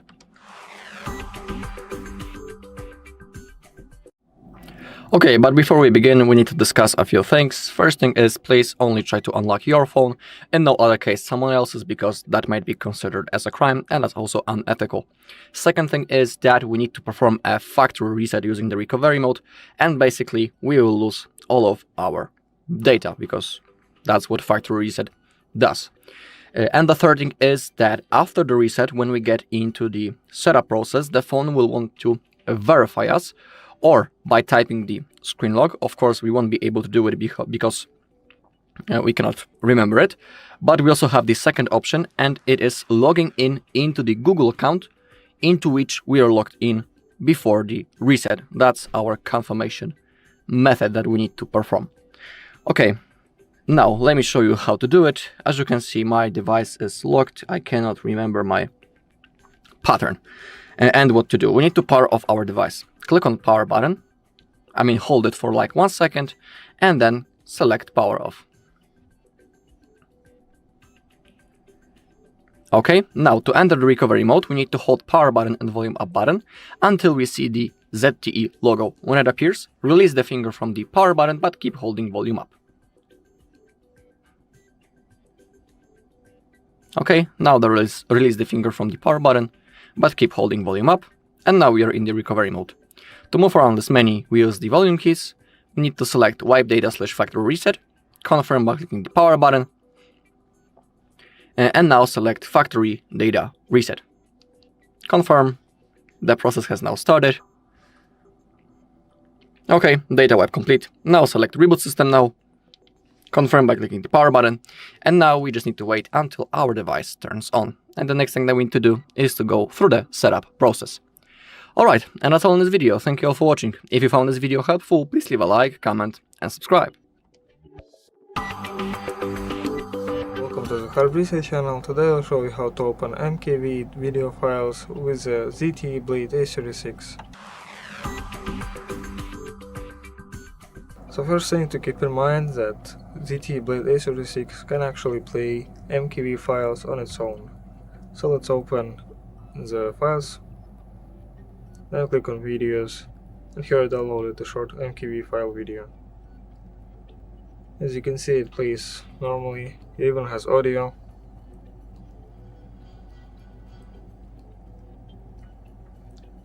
But if it doesn't play for you, you can download VLC from the Play Store, which can play MKV files. First open the Play Store, click on search,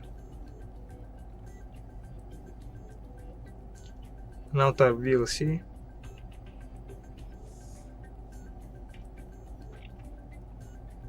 here is VLC for Android, click install, now wait a little.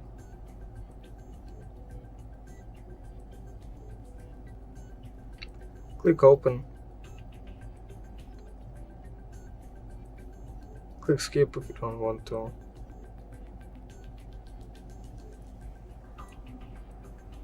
Doesn't need permission for notifications. Let's grant permissions for files, access to standard media.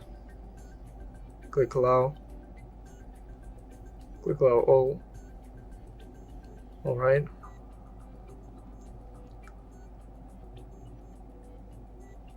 Click on browse,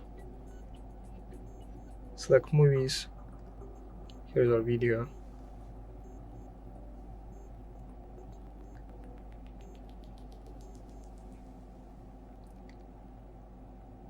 As you can see, it can play through VLC. Thanks for watching, subscribe to the HardReset channel for more videos, leave a like, leave a comment, and goodbye. Hi everyone, in front of me I've got the ZTE Blade A36, and let me share with you how to change the system language on this device.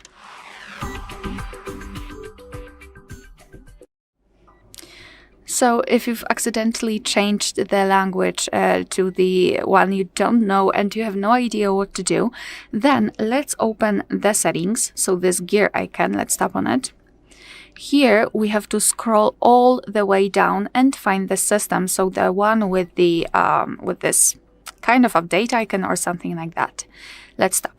Now let's tap on the second option, so languages, and here the first one, system languages. And as you can see here, we've got the list of all, let's say, applied languages, or here we've got the shortcut of the languages which we wish to use. In my case, I've got 3, but let's start with adding new one. So just tap on add a language, this plus icon, and here we've got the full list of available languages. So simply find yours and tap on it. I'll pick Greek. After that, your device will immediately ask you whether you'd like to change the language. So simply tap on the first option, set as default. And now you can see that the Greek language has been immediately applied to this shortcut list, and from now on the whole system will be displayed in the chosen language. If you've got more than one languages added here, you can quickly change the system language by reordering them. So let's pretend I'd like to set the maybe Polish. Sorry. So just tap on it and hold it, and then drag it to the very first position. Now we have to tap on this right option, so I believe it is change or apply. And now we've got Polish language applied. Let me quickly change it to English. Alright, and if you wish, you can also remove the languages from this list. Tap on the 3 dots icon in the right upper corner and tap on remove. Now mark the languages which you wish to delete and tap on the trash bin icon. Tap on remove, and here we've got only one language applied. Alright, so that will be all. Thank you so much for watching. Please hit the subscribe button and leave the thumbs up. Hi everyone, in front of me I've got ZTE Blade A36, and let me share with you how to enable the night light or a comfort mode.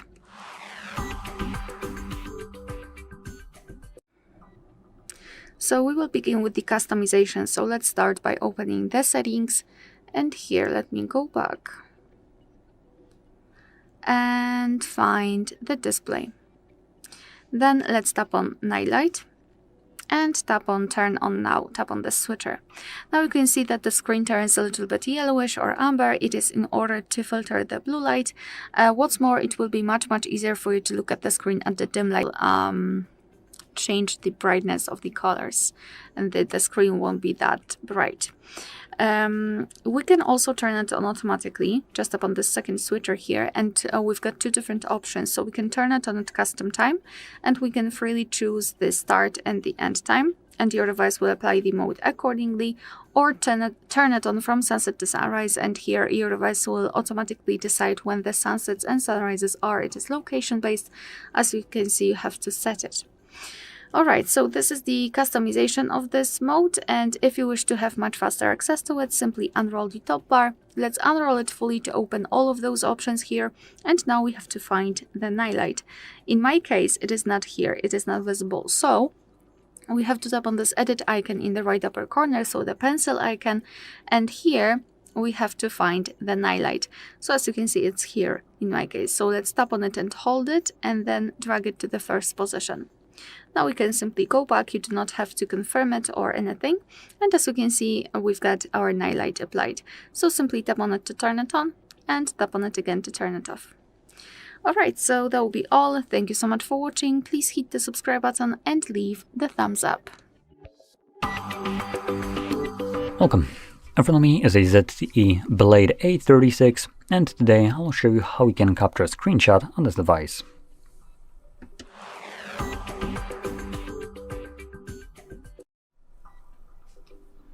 So, to get started, you will want to open up the content that you wish to capture. Now, for this, I'll be using the home screen as an example. Now, it's already open and visible on my screen, so I don't need to do much.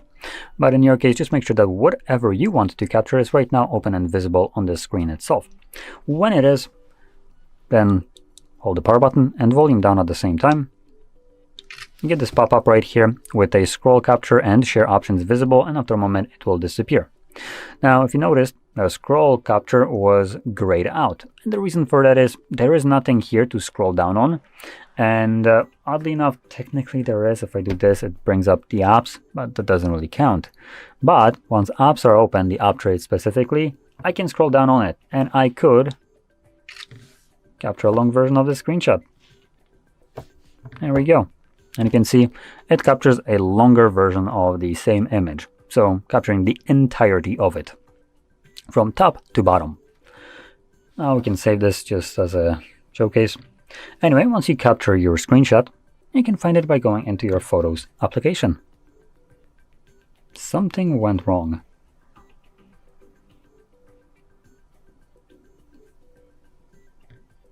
Wait.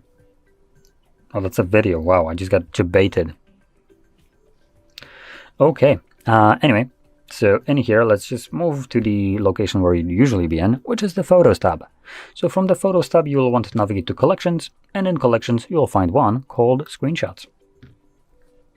And in here, you can find the screenshots that we captured along with screen recordings. That's why there was a video playing with something went wrong.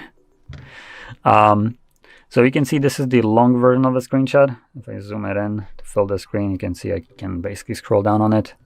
And here's the normal one. So there we go. Now, if you found this video helpful, don't forget to hit like, subscribe, and thanks for watching. Hello, in this video I'm going to show you how to create a WhatsApp backup on ZTE Blade A36.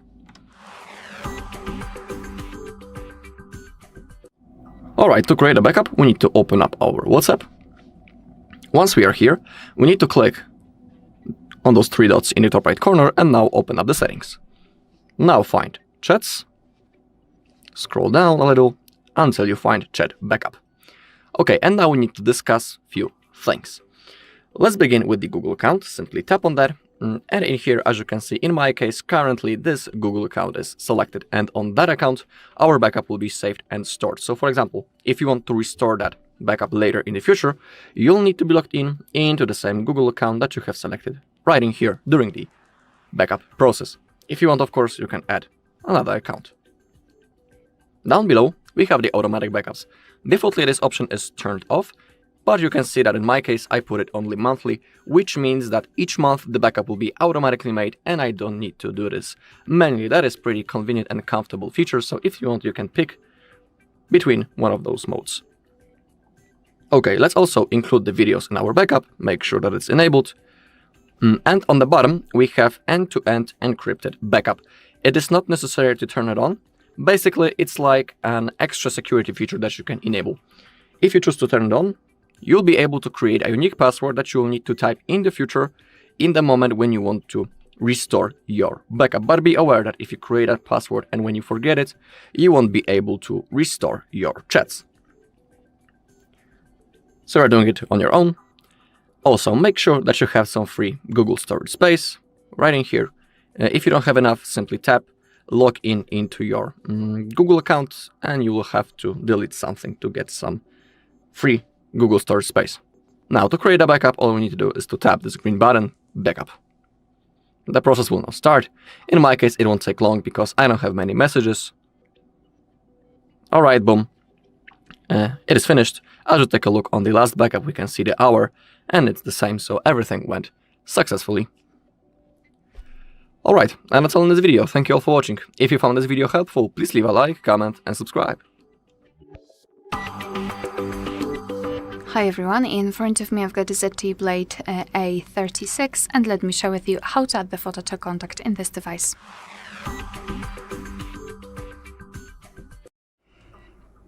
So let's begin with opening your contact list, for example with the usage of the dialer. Here we've got our contacts, so obviously localize the contact which you'd like to edit and tap on it. Then let's tap on this edit icon, so pencil icon. And here, tap on the circle or simply tap on Add Picture. Here we've got different sections from which we can choose the photo from. So here we've got our own gallery. We can also tap on the camera and take a photo of someone who's right in front of us. Here we've got Google Photos, so backed up photos, a monogram, so you can use the first letter or two letters. You can customize it. You can also change the background color. You can change the font.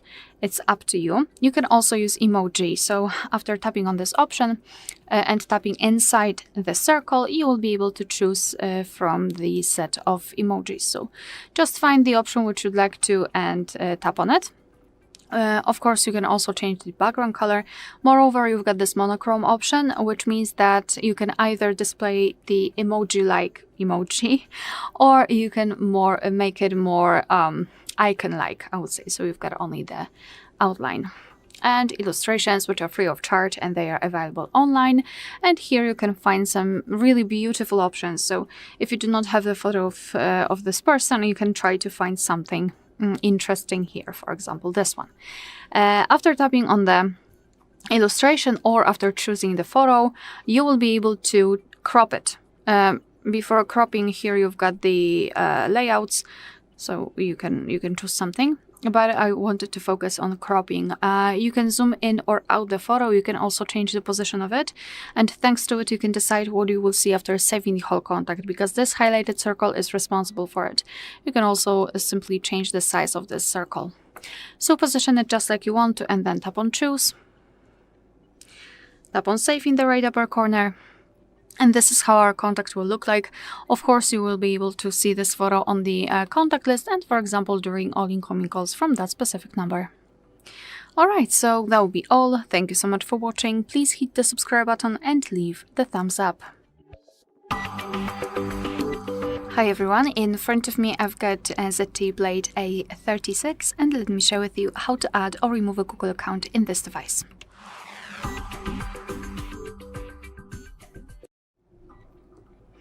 So let's begin with opening the settings. Basically, this whole video will start with removing the Google account, because this option is a little bit tricky. Let's scroll down. Here we've got this Google section, and usually we are not able to remove our Google account using this one. So what you have to do is to open passwords and accounts, and as you can see here, we've got our Google account. So just tap on it and tap on remove account. Tap on remove account again, and it will immediately disappear. Of course, if you've got the screen lock, you will have to enter it to confirm the whole step. And the same situation if you wish to add the account. You can, of course, do it using the Google section or passwords and accounts. It's completely up to you. Then tap on add account and choose Google, and make sure that you've got the internet connection, because it is required. You can use Wi-Fi or mobile data. It's completely up to you. And here in this step, you can either create a new account if you do not have your own yet, or simply type your email or phone. So let me do it. It does not remember me, unfortunately. Okay, and tap on next.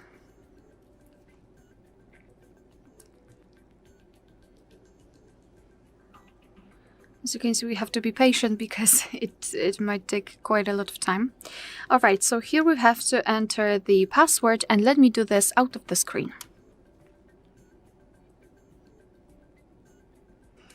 Alright, we've got it, so let's tap on next. Google terms, here we have to decide who will be using this device, so just tap on next, choose the option and tap on next. Here we've got Google Terms of Service and Privacy Policy. You can tap on them to learn more, and tap on I agree after reading.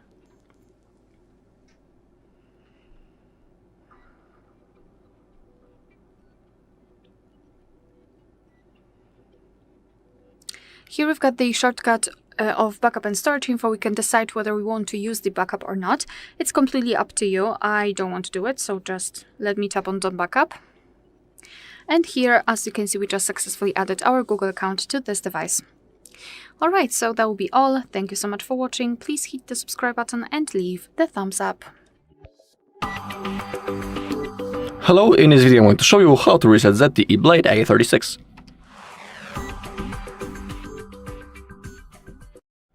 Okay, we have two methods how we can reset this device. Let's begin with the first option, that is also recommended one. We need to open up the settings. Now, simply scroll down all the way until you find System and Update. And now on the bottom we have the reset options. We are interested in the last function, erase all data, so we need to click on that. Of course, remember that everything will be erased from your device. All of the data, and now to reset your device we need to click on erase all data, this button on the downside of the screen, and after that our device will be turned off. After a few seconds it will be automatically turned on again, and the next thing that we need to do is to go through the setup process. That's the first method. Now let's begin with the second one, which is a reset using the recovery mode. But when it comes to this option, you need to be aware of one thing, that after the reset, if you have a screen lock set, of course, and if you are logged into Google account, after the reset, during the setup process, your phone will want you to verify yourself, or by typing the screen lock that you had before the reset, or by logging into the Google account into which you were logged in before the reset. So remember about it. Now, to perform a reset using the recovery mode, we need to power off our device. Simply hold the power button for around 1 second, and now select power off. And now, to launch the recovery mode, we need to hold the power button and volume up button at the same time. When the ZTE logo appears, we need to release the finger from the power button, but we need to keep holding volume up. Let me show you. So hold power and volume up. When the logo appears, release the finger from the power button, but keep holding volume up. And now we are in the recovery mode. To move around this menu, we use the volume keys. Now we need to select wipe data / factory reset.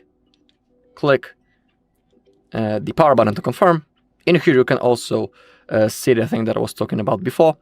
You may be required to connect to a network via SIM or Wi-Fi and log in Google account before using the device. Okay, now select factory data reset. Click the power button. The process has now started formatting data, and data wipe has been completed, so we can select reboot system now, confirm by clicking the power button, and now we just need to simply wait until the phone turns on. Alright, and that's all in this video. Thank you all for watching. If you found this video helpful, please leave a like, comment and subscribe.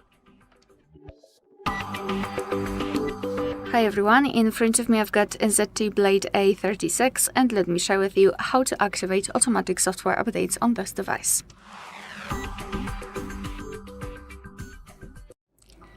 So first of all, I'll show you a user-friendly way, and the second one will be more advanced. So firstly, let's open the settings. Here we have to scroll all the way down to find the system and tap on System Update at the top. Now we have to tap on the 3 dots icon in the right upper corner and tap on the settings. And here we've got 3 different options which are connected with the automatic update. First of all, we can turn on the auto update, so your device will basically automatically check for the updates when connected to the network. So just tap on the switcher here to activate that. The next option is the auto download. So your device will not only check for the update but also download it, which is a nice option. So I highly recommend tapping on the switcher too. And the third, finally, the last option, the auto install at night, which is, to be honest, the best option, and it kind of gathers together all previous options, because here, thanks to this option, not only your device will check for the update, download it, but also fully install it without you even knowing. You do not have to do anything more. Just wait until it will be 2 and 5 a.m., between 2 and 5 a.m., and then your device will simply apply the download. So I highly recommend simply tapping on this switcher. Another way, which is more advanced, and it is not really that necessary because you've got a really detailed options in the system, is to do it in developer options. So let's start with tapping on About Phone. Here we have to keep tapping on the build number until we will see the information that we are in the developer mode. Now let's go back to the general settings and go to system again and tap on developer options. And here we should have a special option which is called automatic system updates. And all you have to do is to simply tap on this switcher. Be aware, because if you wish to make this option work, you need to keep the developer options turned on. So do not use this switcher, because your device will automatically turn off the automatic system update. So be aware about that and keep the developer options turned on to apply the updates whenever the device will be restarted. But as I said, the previous option in the update settings, so right here in the system update, are more than enough, and your device will use the automatic software update. Alright, so that will be all. Thank you so much for watching. Please hit the subscribe button and leave the thumbs up. Hi everyone, in front of me I've got a ZTE Blade A36, and let me share with you how to fix up crashing.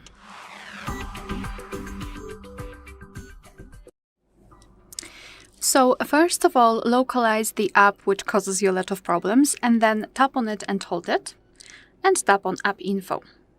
So the first thing we are going to do is to remove cache. So let's go to the storage and cache. Here we've got cache section, so just tap on clear cache. Cache are junk files which are saved by your device, but they are not necessary for the proper usage of the app. Moreover, sometimes they might interfere. So simply remove cache and then tap on force stop, because sometimes if the app is working in the background, there might be some problems to reopen it properly. So just tap on OK. And now on this step, you can try to open the app. If that didn't work, then come back. Just recreate all of these steps, so the cache and force stop, and then try to restart your whole device, because this operation will kind of confirm all of the changes. Another thing which you can do is to check for the updates, because sometimes if your device if the app version is a little bit older, it might have some problems. So first of all, we have to go to the Play Store, tap on search, and enter the name of the app which would like to update. So in my case, Chrome. So as you can see here, our device will show us the update, the app, and if there is an update pending, you will be able to simply see it here. So just tap on update, and then your device will download the newer version and install it over the older one. And that's the trick here, because sometimes overwriting it might cause more problems. So if the simple update didn't work and the app is still crashing, then I highly recommend to come back to this section, tap on this Google Chrome, and after updating here, you will see the option uninstall. And I highly recommend to uninstall it and then install it again, because sometimes installing the newer version directly might help in this situation. And as a last resort, I highly recommend to also check for the updates, but for the system, because sometimes if you've got the older version of the system, it might have some problems, it might misbehave with newer apps which are optimized for newer versions. So let's go to the settings. Simply here in the settings, scroll all the way down to find the system, and here we've got the option system update. So simply tap on it, give all the permissions it needs, and now your device will check for the updates. If you've got the update pending, I really highly recommend to simply tap on download or install and apply the update to get the newest version. It's not only for this specific app, but also for the security of your device. Alright, so that will be all. Thank you so much for watching. Please hit the subscribe button and leave the thumbs up. Hi everyone, in front of me I've got ZTE Blade A36, and let me share with you how to enable the Google backup on this device.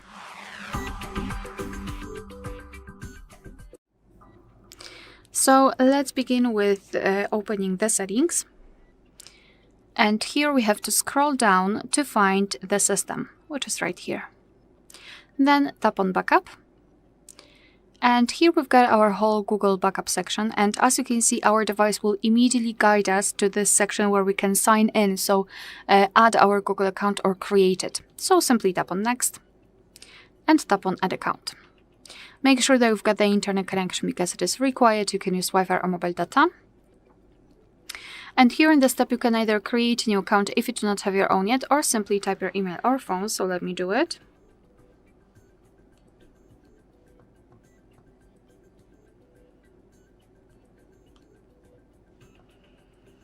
Okay, and tap on next.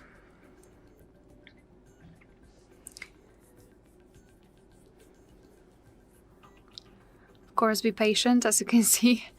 Okay, here we can enter our password, so let me do this out of the screen.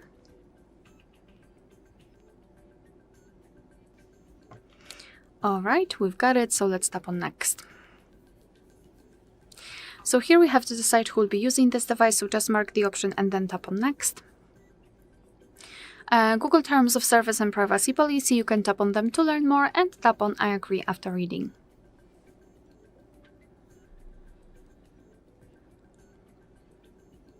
And now we can finally decide what kind of data we would like to backup. So photos and videos or other device data like contacts, call history, device settings, etc.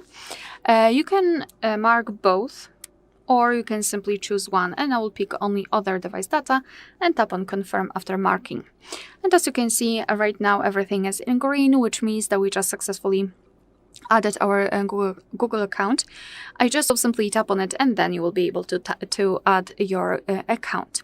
If you wish, you can simply tap on other device data. I mean the part which you are which you wish to back up. And after tapping on it, you can check some further details, like for example the space which you've got still available on your account. You can clean it, so you can get rid of some unnecessary files. Here you've got backup details and advanced settings, and I highly recommend to keep this option turned off. So let's go back, and to finish everything, you have to simply tap on backup now. Alright, so that will be all. Thank you so much for watching. Please hit the subscribe button and leave the thumbs up. Hello, in this video I'm going to show you the best settings for gaming on ZTE Blade A36.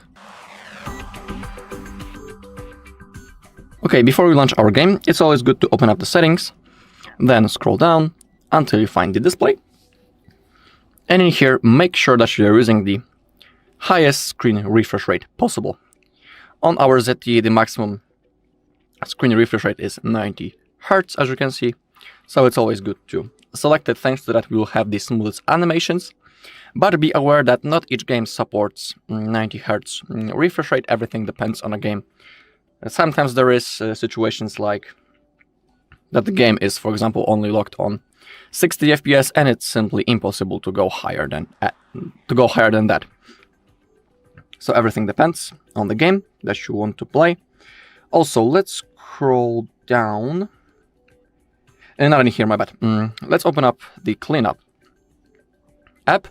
And in here, if you have possibility to clear the cache, we can perform a quick clean to simply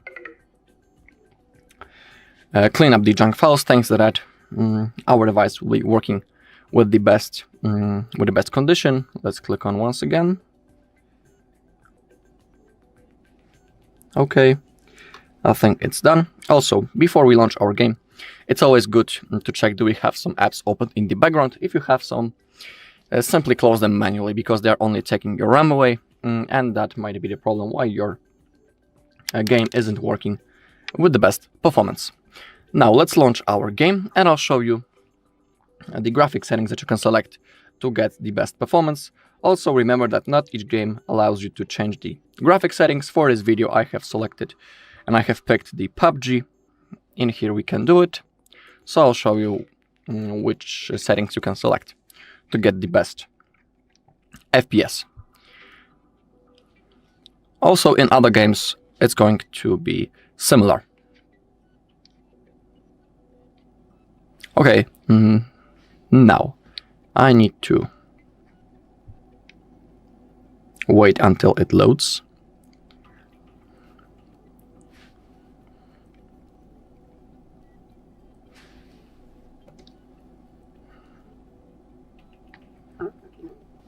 Okay, now the game has launched, and now to find the settings, click on that small arrow, click on the settings, find the graphics, and in PUBG, let's make sure that we are using the better frame rate option. Thanks to that, we will have the best FPS possible. Of course, if you want, you can, for example, try the balance mode, or if you want, you can click on customize, and you can manually select the values. But always make sure that the frame rate is set on high. Thanks to that, we will have the highest amount of FPS, and the game will be working in the smoothest way. Alright, and that's all in this video. Thank you all for watching. If you found this video helpful, please leave a like, comment and subscribe. Hello, in this video I'm going to show you how to restore WhatsApp backup on ZTE Blade A36. Okay, the process is really easy. All we need to do before we launch our WhatsApp is opening up the settings. Now scroll all the way down until you find the Google, and in here make sure that you're logged into the same Google account that you have selected when you are creating a backup. It is really important, because if you are logged into wrong account, you won't be able to restore your chats. So simply make sure that you're logged into proper account. Now we can open up our WhatsApp. As you can see, the app welcomes us. Now select your language and click on Agree and Continue. We can click on Allow to send us notifications, and now in here in that place we need to type our phone number. If you don't remember it, you can also click on What's My Number, then click on Continue, click on Allow, and as you can see, the number has been automatically copied. Now we need to click on Next, and we also need to verify our phone number using one of the two methods. We can use the code from the SMS message or use the missed call function. In my opinion, missed call function works much better and faster, so that's the method that I'm going to use. As you can see, it's also automatically selected. So I'll click on Continue. Now click on Allow. It's requesting for a call, so we need to wait a little bit. Alright, automatically verifying, so everything is going fine. Verified. Connecting.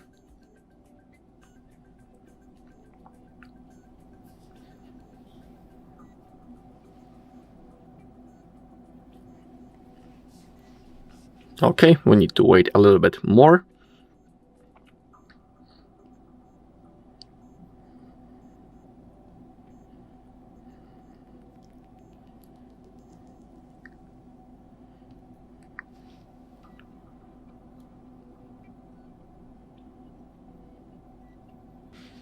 Okay, the loading has finished. Now we have something like that. Contacts and media, we need to click on Continue. Now click on Allow, Allow, and Allow All. Okay, now select Restore from Last Backup. In here you can see the date and the hour. And now click on Continue. You can see that we are restoring from the account that I'm currently logged into in the settings. So everything is fine. In my case, restoring won't take that long because I don't have many messages, so it should be done at any second. And remember that if you don't restore your chats right now, there is a huge chance that you won't be able to do it later. So when you have that possibility, you should do this right now. Alright, 12 messages restored. We can click on Next right now. In here you can type your name and also change the profile photo if you are interested. Then click on Next. If you want, you can go to backup settings and enable this feature. In my case, I don't want it right now. Okay, and as you take a look, all of the messages, including videos, photos, and normal messages, has been successfully restored. Alright, and that's all in this video. Thank you all for watching. If you found this video helpful, please leave a like, comment, and subscribe.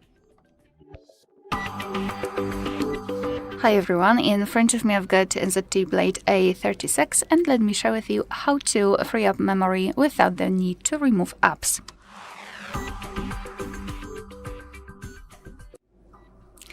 So first of all, and probably the most obvious thing which we can do is to enter the cleanup. This app is pre-installed by your developer, so you do not have to install any kind of third-party apps. Simply enter the cleanup, find it in the list of apps, and here you've got the quick clean, which you can simply enter, tap on it, and your device will remove some kind of cache files. Here you can also check the space size, and we've got different categories like image cleanup, video cleanup, and audio cleanup. And I highly recommend to go through those sections because usually we are storing a lot of things which are not really that necessary, and they are occupying the memory. Moreover, here you've got large files, and also I highly recommend to enter this section because sometimes we can remove some of those large files. Another thing which I highly recommend to do is to also clear cache, but not in the cleanup section. So let's open the settings first of all. Here we have to scroll and find the apps and go to all apps. So this is the list of all apps which we've got currently installed on this device, and what I highly recommend to do is to go through all of those apps, especially those which you're frequently using, and to remove cache. So just tap on the app, tap on storage and cache, and unfortunately we do not have any cache here, but let me go maybe into the Chrome, storage and cache. And here we've got cache files. So simply tap on clear cache and your device will immediately remove it. And thanks to going through all of those apps which are listed here, you will be able to release a vast amount of memory. Another thing which I highly recommend to do is to check your downloads, because let's be honest, usually we are downloading a lot of stuff and then we forget about it. So let's open your file manager. It doesn't matter if you will use the one provided by the developer or any kind of third-party app, for example from Google. For sure you will have the section which is called downloads. Let's simply tap on it. In my case, I do not have any files here, but as I said, I highly recommend to simply check yours and remove those which you do not really need. And as a last thing which I would like to recommend, and which I'm personally using, is the backup. I will not show it to you here because we've got a detailed separate video of how to back up the data in this specific device, so I highly recommend to check that. But I just wanted to mention it because you've got at least two advantages of the backup. First of all, not only you will be able to store your files in a safe place, so for example you will still have the access to them if something happened to your device, for example when it is broken or lost, etc. And secondly, you will be able to actually remove the files from your internal storage because they will be saved in another place, thanks to which you will be able to save some memory. Alright, so that will be all. Thank you so much for watching. Please hit the subscribe button and leave the thumbs up. Welcome to the HardReset Pro channel. Today I will show you how to find and manage display settings on the ZTE Blade A36.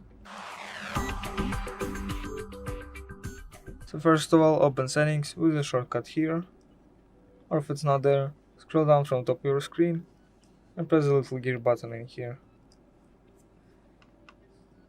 Might not register. In here, go to the display section, and there are several settings we're looking for. First of all, the dark mode. Let's turn on the dark mode right here. Personally recommended, it's a little easier on the eyes, but I'm going to turn it off now. Then go back. Let's look at the eye comfort shield. As you can see, it makes your screen a little yellow. It filters out the blue light, and I recommend it for reading, but not for using your phone, because as you can see, it's a little yellow, doesn't really look really good. Let's turn it off and go back. There is also read mode.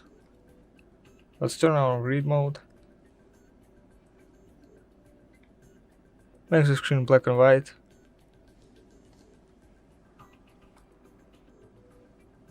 Let's go back. Here we can also change our brightness level. To the right you make your screen brighter, and to the left you make it dimmer. You can also enable auto brightness to change your brightness depending on how bright your environment is. You can also change your color temperature.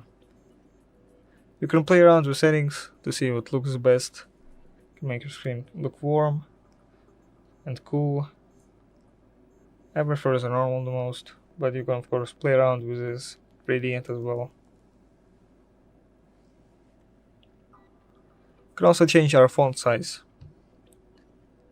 Here we can make our font bigger, smaller, and also bolder or thinner.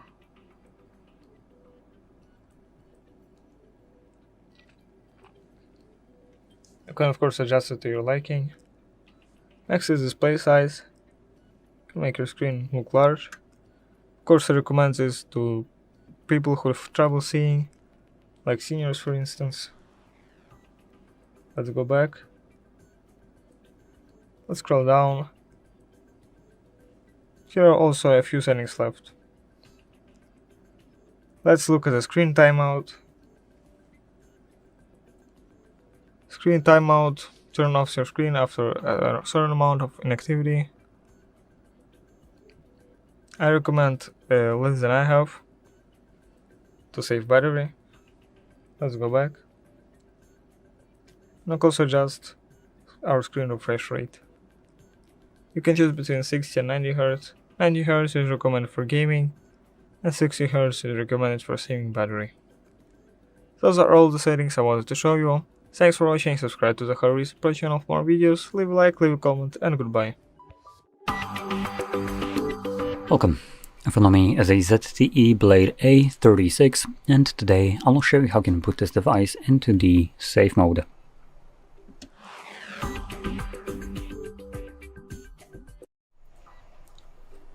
So, to get started, you'll want to hold your power button, and from the boot options that will show up, select power off. Give it a moment. The device tends to turn off for like 5 to 10 seconds. Anyway, from there, we're going to hold power button and volume up at the same time.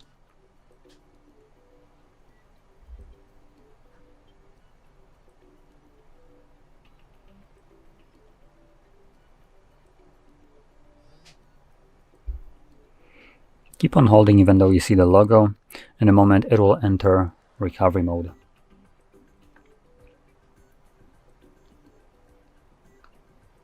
Or apparently not.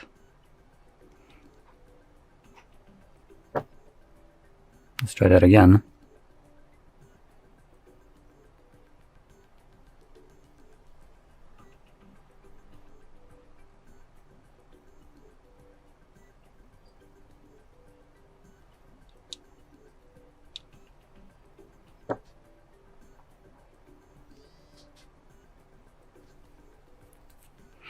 Okay, attempt number 2. Power button and volume up.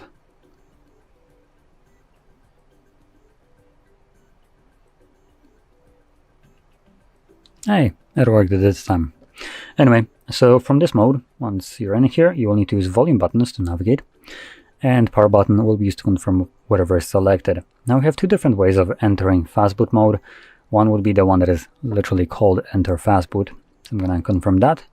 And in here we have some other options. So we have Reboot System Now, takes us back to Android, Enter Recovery Mode, which is the previous screen, Reboot to Bootloader, which is Fastboot mode again, and Power Off. So just to showcase this, typically if you want to leave, you just select the Reboot System Now. But I do want to show you that the bootloader is not actually a bootloader. And there we go. At the very top, if I bring it up close, you can see it's cut out by the curvature of the screen, but it says Fastboot mode. So this is just another way of accessing a Fastboot mode. There we go. Anyway, to leave it from here, we don't have any kind of menu, so we just need to hold power button and volume down.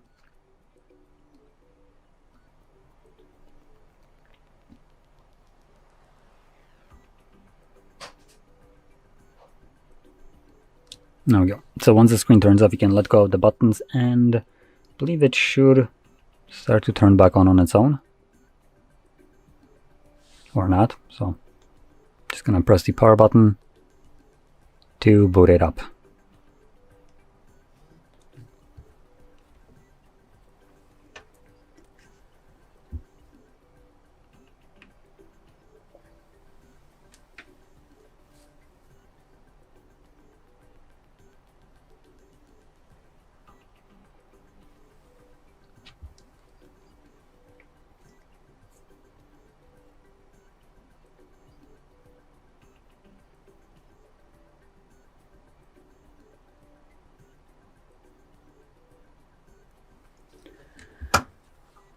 And as you can see, we're now back in Android.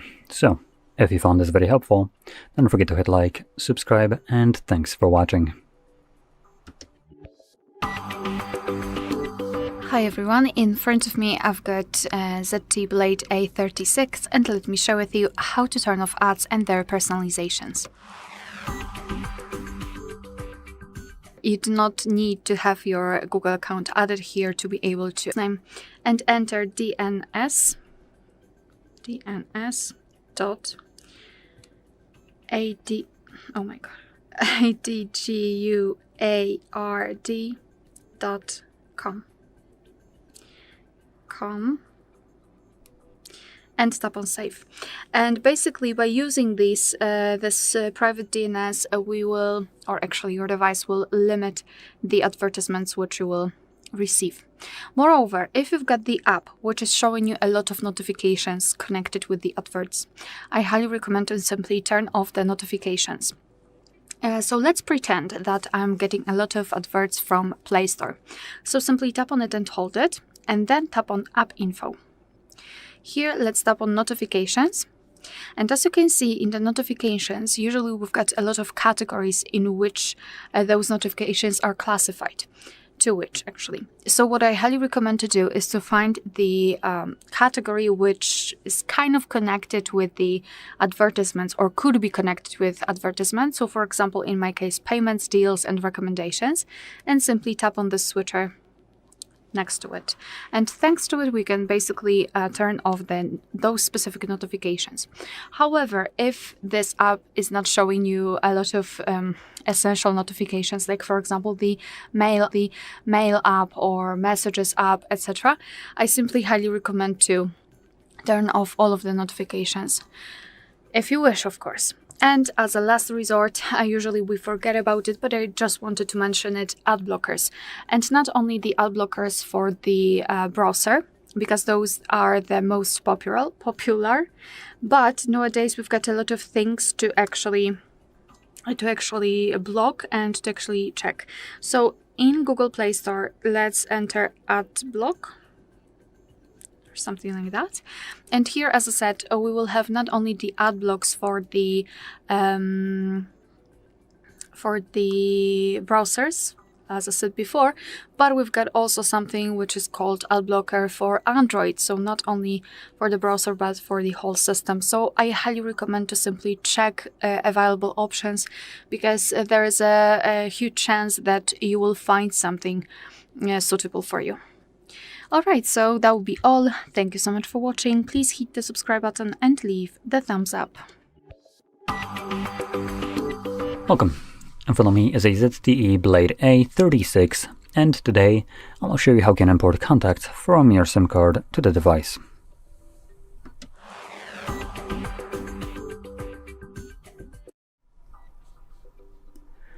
So let's get started by opening up our contacts application. If I can actually find it, should be somewhere there. Oh, there we go. There it is. So once you find it, you can just click on it. We don't need notifications from our contacts list, let's be honest.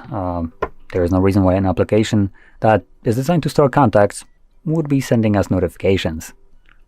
Anyway, in here we're going to navigate to Organize and scroll all the way down to Manage SIM. This will in turn show you all the contacts that are located on your SIM card. Now for me, they are all grayed out, and there is a reason for that.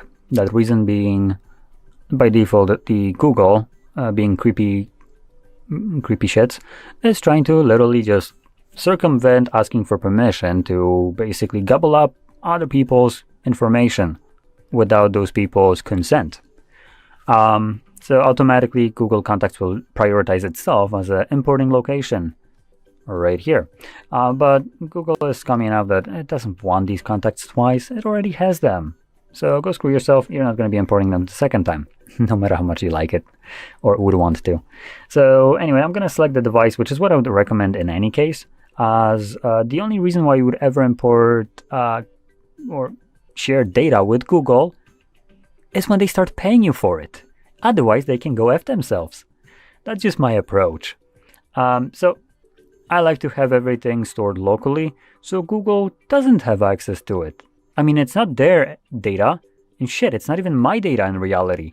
If these are some SOS contacts, usually by selecting import, you get the options to, well, number one, let's just quickly maybe deselect contacts that you might not want. Click on import, and when you import your contacts, we go back to our contacts list and, for instance, select our location. So here we go, device. When you import these, you have much more options that you can add to it. So you can, by editing, you can select the device. That's where I imported it to. We can add first, last name, company, phone number, email address, date of birth, address, labels, notes. Now there's a lot of sharing information right here for Google to gobble up. That's why I don't recommend importing this to Google. This is way too much information for some creepy ass company to have which you don't know what the hell they're doing with it. And that's number one. Number two, it's not even your information. It's whoever's contact this is that might not want some giga corporation to have their data train their AI, so AI knows exactly everything about them, including date of birth, phone numbers, and where they live. So yeah, import it to the phone is what I would say. It works as well. Just removes the cloud connection between the devices. So as an example, if you have the same Google account signed in on something like a TV, those contacts would appear there as well. But who the hell wants to have contacts on their TV, let's be honest. And I'm not rich enough to run with 2 different phones in my pockets. And also, if I was, I probably wouldn't want to have those 2 phones have the same contacts and same email address, let's be honest. So this is kind of not really a problem, and not really a feature that I think a lot of people really utilize. Have your contacts in one place, and that's really where you need them. And if you want to import them to other devices, you can always create I believe it's a VCF file, which is like a file for just contacts list, and you can move that file to another device and just import it like that. So that's a way around basically cloud storage and just the creepiness of Google. Anyway, with that being said, I hope you found this very helpful, and if you did, don't forget to hit like, subscribe, and thanks for watching. Welcome. In front of me is a ZTE Blade A36, and today I will show you how you can enable your power saving mode on this device.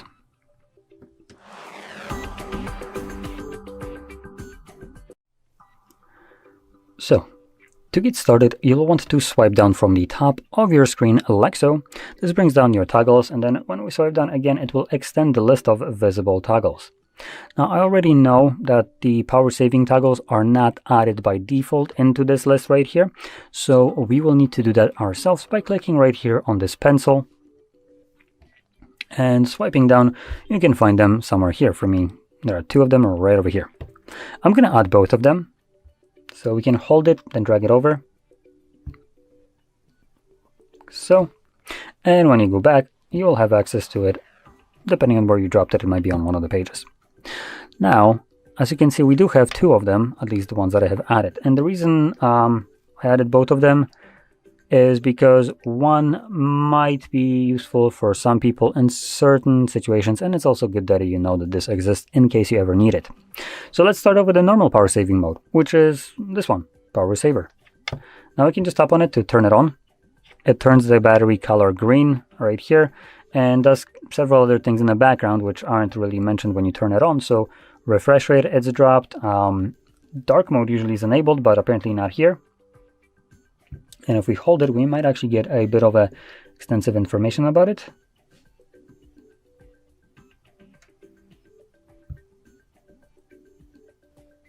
Okay, so we have reduced refresh rate and restricts apps from accessing network. I guess those are as far as we can take this. Now in the settings, we also have options to set it up so it automatically turns on.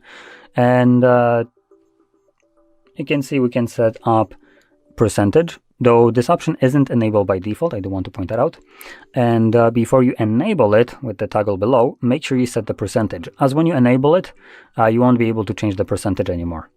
So once you select some kind of percentage that you want this mode to turn on at, so when your battery falls, in this case below 38%, it will automatically turn on your power saver. Now, subsequently, below that, we also have the option that is turned on by default, which is that it will disable power saver when battery is charged above 90%. So basically, your phone will automatically turn on and off this mode based on the battery percentage. And you can also toggle on this option, but I want to warn you against this to kind of explain what this mode does. So basically, this is how most battery savers on most devices work anyway, with this being enabled by default and not actually being able to turn it off. But it basically disables Wi-Fi and mobile data to preserve battery when you're not using the device, I should add. And it's obviously because of that, applications can't connect to the network, therefore they cannot check for missing and for notifications like messages. And yeah, as long as you don't open up the application or unlock the device, it just won't give you this notification. And this is disabled here by default, which for purposes of getting your notifications on time, it's actually a pretty good thing. But for preserving battery, it will get you better battery life if you turn that on. So anyway, that's about everything that we have here for power saving mode. Now, the ultra power saver mode. Now, that's the one that you're going to use if you, for some reason, got stranded on an island. When you turn it on, I'm going to confirm it. It basically does everything that the normal power saver mode did, plus way more.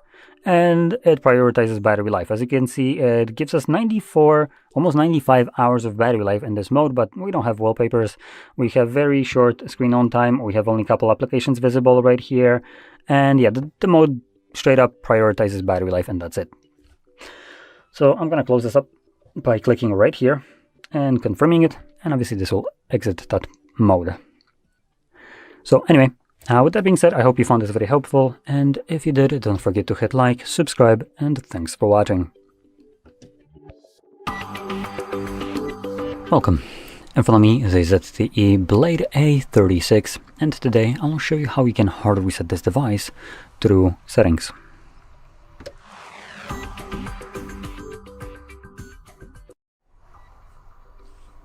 So, to get started, you will want to navigate to settings. In here, we're going to scroll all the way down to system, and from here select reset options and erase all data factory reset. Give it a moment and it will give you this list of data. So here we can see what it will remove, which importantly removes. Damn, that would have been easy if I'm a little bit more literate. But anyway, it removes things like music, photos, and user data, specifically all user data. Now, as you can see, Google thinks that there are more important things like your Google account being removed from the phone. Ooh, big whoop. System up data and settings. Wow, like you can get those back. And downloaded apps, again, you can re-download them. I love how it keeps the most important things at the very end and keeps them vague, like other user data. What the hell is other user data? You mean all, as literally everything will be removed here. So in any case, in your case, you might actually see some applications listed right here that were signed in, and those will be obviously signed out and removed. Don't worry about the accounts still remain. It's just the applications and the info that you were signed into an app will be completely gone. Now, between the erase all data 1 and 2, like you can see on my end, you will have a screen lock show up, so you'll need to confirm one if you have one set. If you don't, it will look the same way as it did for me. So you can select erase all data a second time, and it will begin factory resetting the device, which will take about a minute or two. So I'm going to let it run through and come back once it's done.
And there we go. So if you found this video helpful, don't forget to hit like, subscribe, and thanks for watching. Welcome. In front of me is a ZTE Blade A36, and today I will show you how you can enable and also set up your Do Not Disturb mode.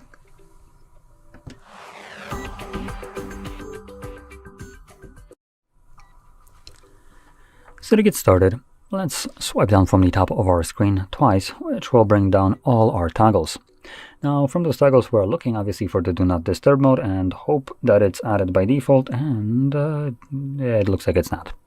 So we will need to do that ourselves by clicking right here on this pencil.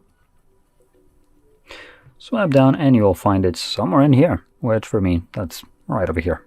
Anyway, once you find this toggle, to add it, we're going to hold it and the text right here will change. Assuming you grab it correctly, unlike me. There we go, now it lifts up, you can see. So we can now drag it over to the top, drop it, and let's add it. Let's go back. And find it. So you can see it's right here at the moment. Now for you it might be in a different location depending on where you dropped it. But once you see it in this list specifically, hold it again. This will quickly take you to the settings. Now here you can obviously customize how the mode will function, and going over the options at the almost very top, because the first option is turning on and off, we have the schedule mode right below that. And there's always one pre-made one, sleeping, starts at 10 p.m. ends at 7 a.m, runs all week long, though it is turned off by default. You can see it right here. Now you can turn it on, you can edit it by clicking on the actual time right there, or you can add new ones. So you can select new multiple different schedules, and whichever one you create yourself will automatically become turned on, so be very wary of that. Now below that we have also allow exceptions. That's basically the best way to describe it, and we can set exceptions for messages and calls. Now to be more precise, these are for contacts, and if we click on one of those you can see it gives us options for basically anyone can call us, only contacts can, or sorry, not calls but message us. That's the one that I clicked on, but calls have the same options. So you can select that anyone would be able to bypass this mode, contacts only, shared contacts which are favorite, and then no one. Now, like I said, both options have the same kind of choices, with the only exceptions calls having this toggle. So if someone calls you twice within a 15-minute period, then they will bypass whatever you have selected right here. Now, this is a presumably good option for emergency purposes. Usually people call you, like spam call you, so they will be able to bypass whatever you have selected right here, which for all intents and purposes, let's just assume that you have set that no one can bypass it. And yet, if this is turned on and they do meet the requirement of 2 calls per 15 minutes, they will reach you. So could be good, though 15 minutes might be a little bit excessive. Some devices have it set to 5 minutes, which obviously requires a little bit more persistence. Now, once you set all of these options up, you can close it up and you don't ever have to go back there again. And then find the toggle once more. Thank you, phone, for switching to the page. And once you see it, you can simply tap on it to turn it on. Now, one thing to keep in mind, which there is no option to change this. By default, if you turn it on like I just did, this mode will run indefinitely in the background, meaning that whatever choices you have selected for calls and messages, those will apply as long as this mode is enabled, and as long as you don't turn it off yourself, it's going to continue running in the background. So you will need to remember to turn it off. Now there is a presumable circumvention to this. Other devices have added the option for you to select a timer, so you can, for instance, set it on a 4-hour timer like I would usually do, and after 4 hours, if you forget about it, the device would turn it off for you, but here we don't have such a thing. So what you could do instead to combat this is in the schedule mode right here, select a schedule that runs all week long and just turns on for like a minute somewhere throughout the night where you don't really care about it. It would turn on and off, and basically if your mode is on, it would try to turn it on, but nothing to turn on, it's already enabled, and then it will turn it off when that minute later passes. So that could possibly be a way to kind of circumvent this. But honestly, if you remember about it, You can just tap on the toggle yourself in here, like so, and you're good to go. So with that being said, hopefully you found this very helpful, and if you did, don't forget to hit like, subscribe, and thanks for watching. Hello, in this video I'm going to show you the speedup tricks on ZTE Blade A36. Alright, let's begin with developer options and a few things that we can change in them. To get access into developer options, open up your settings, scroll all the way down and click on About Phone first. Now scroll down again, and in here we have our build number. We need to tap on it a few times in a row. In my case, I'll also need to confirm by drawing my screen lock, and now we can see that we are now a developer. Now simply go back, click on System and Update, and click on Developer Options. Now scroll down until you find options that I'm about to show you. Alright, here they are. We have Window Animation Scale, Transition Animation Scale, and the Animator Duration Scale. As you take a look, all three of them are currently set on 1x, but we can adjust them. We can completely turn them off, or at least put them on 0.5. Simply don't go higher than 1x, because it will only slow your device. In my case, 0.5 is like a perfect balance for me between off and 1x, so I'm about to select all of those three options on that value. Just like that. Now let's scroll down a little bit more to the downside until we find the apps and the background process limit. Currently it's set on the standard, but we can select at most 3 processes or at most 4. It is up to you which value you'll pick. In my case, I will select at most 3. Alright, now we can turn off the developer options. We can exit them. Now let's scroll to the app side a little bit and let's click on the apps first. Click on See All, and here, if you have simply apps that you are not using, uninstall them because they're only taking your storage space away, and that might be the problem why your device is running slowly. But remember that some of those apps, for example, these are system apps, and uninstalling them is impossible. Don't try to, for example, force stop them because something bad may happen, and simply avoid that. But let's say I would like to uninstall TikTok because I'm not using it. Simply click on that, click on uninstall, and click on OK. We also have faster way of uninstalling the apps. Simply find them on your home screen or in your app drawer, hold on the icon, and click on uninstall. But for now, let's get back into all apps, because in certain apps we have possibility to clear the cache. I think that in my case, I'll have that possibility in Chrome app. Simply find storage and cache, and in here I have 30 megabytes of the cache, so I will clear it. Don't click on clear storage, click on clear cache. And don't worry, it doesn't delete any of your personal data. Cache is basically junk files that are stacked in our browser, so clearing them is completely okay. That's how we can do it. Now let's scroll back until we find the storage. We can tap on that, and in here we can see all of our stuff on the phone, how many storage space apps are taking. So it's like a suggestion for us which apps we can uninstall, or for example, which videos, which images we can uninstall to get more storage space. Now from here, let's go into the cleanup. Okay, and in here we should have possibility to clean the junk files. Click on consent if it pops out. Actually, it doesn't want to find any junk files currently. But if something will appear in your case, simply click on the clean button. In here we also have the image cleanup, video cleanup. So again, it's like a suggestion for us which things we can uninstall to get more storage space. Okay, also during day-to-day use, there's a chance that you have a lot of apps opened in the background. Simply, if you have the apps open that you're not using, close them manually because they're only taking your storage space away, and that might be the problem why your device is running slowly. And as a last thing, I'll show you how you can perform a reboot. Performing a reboot regularly, for example, once a week, is completely enough, and it's even recommended because basically during the reboot our phone rests, we can say in that way, and also the RAM gets freed up, and it might help with the performance of our phone.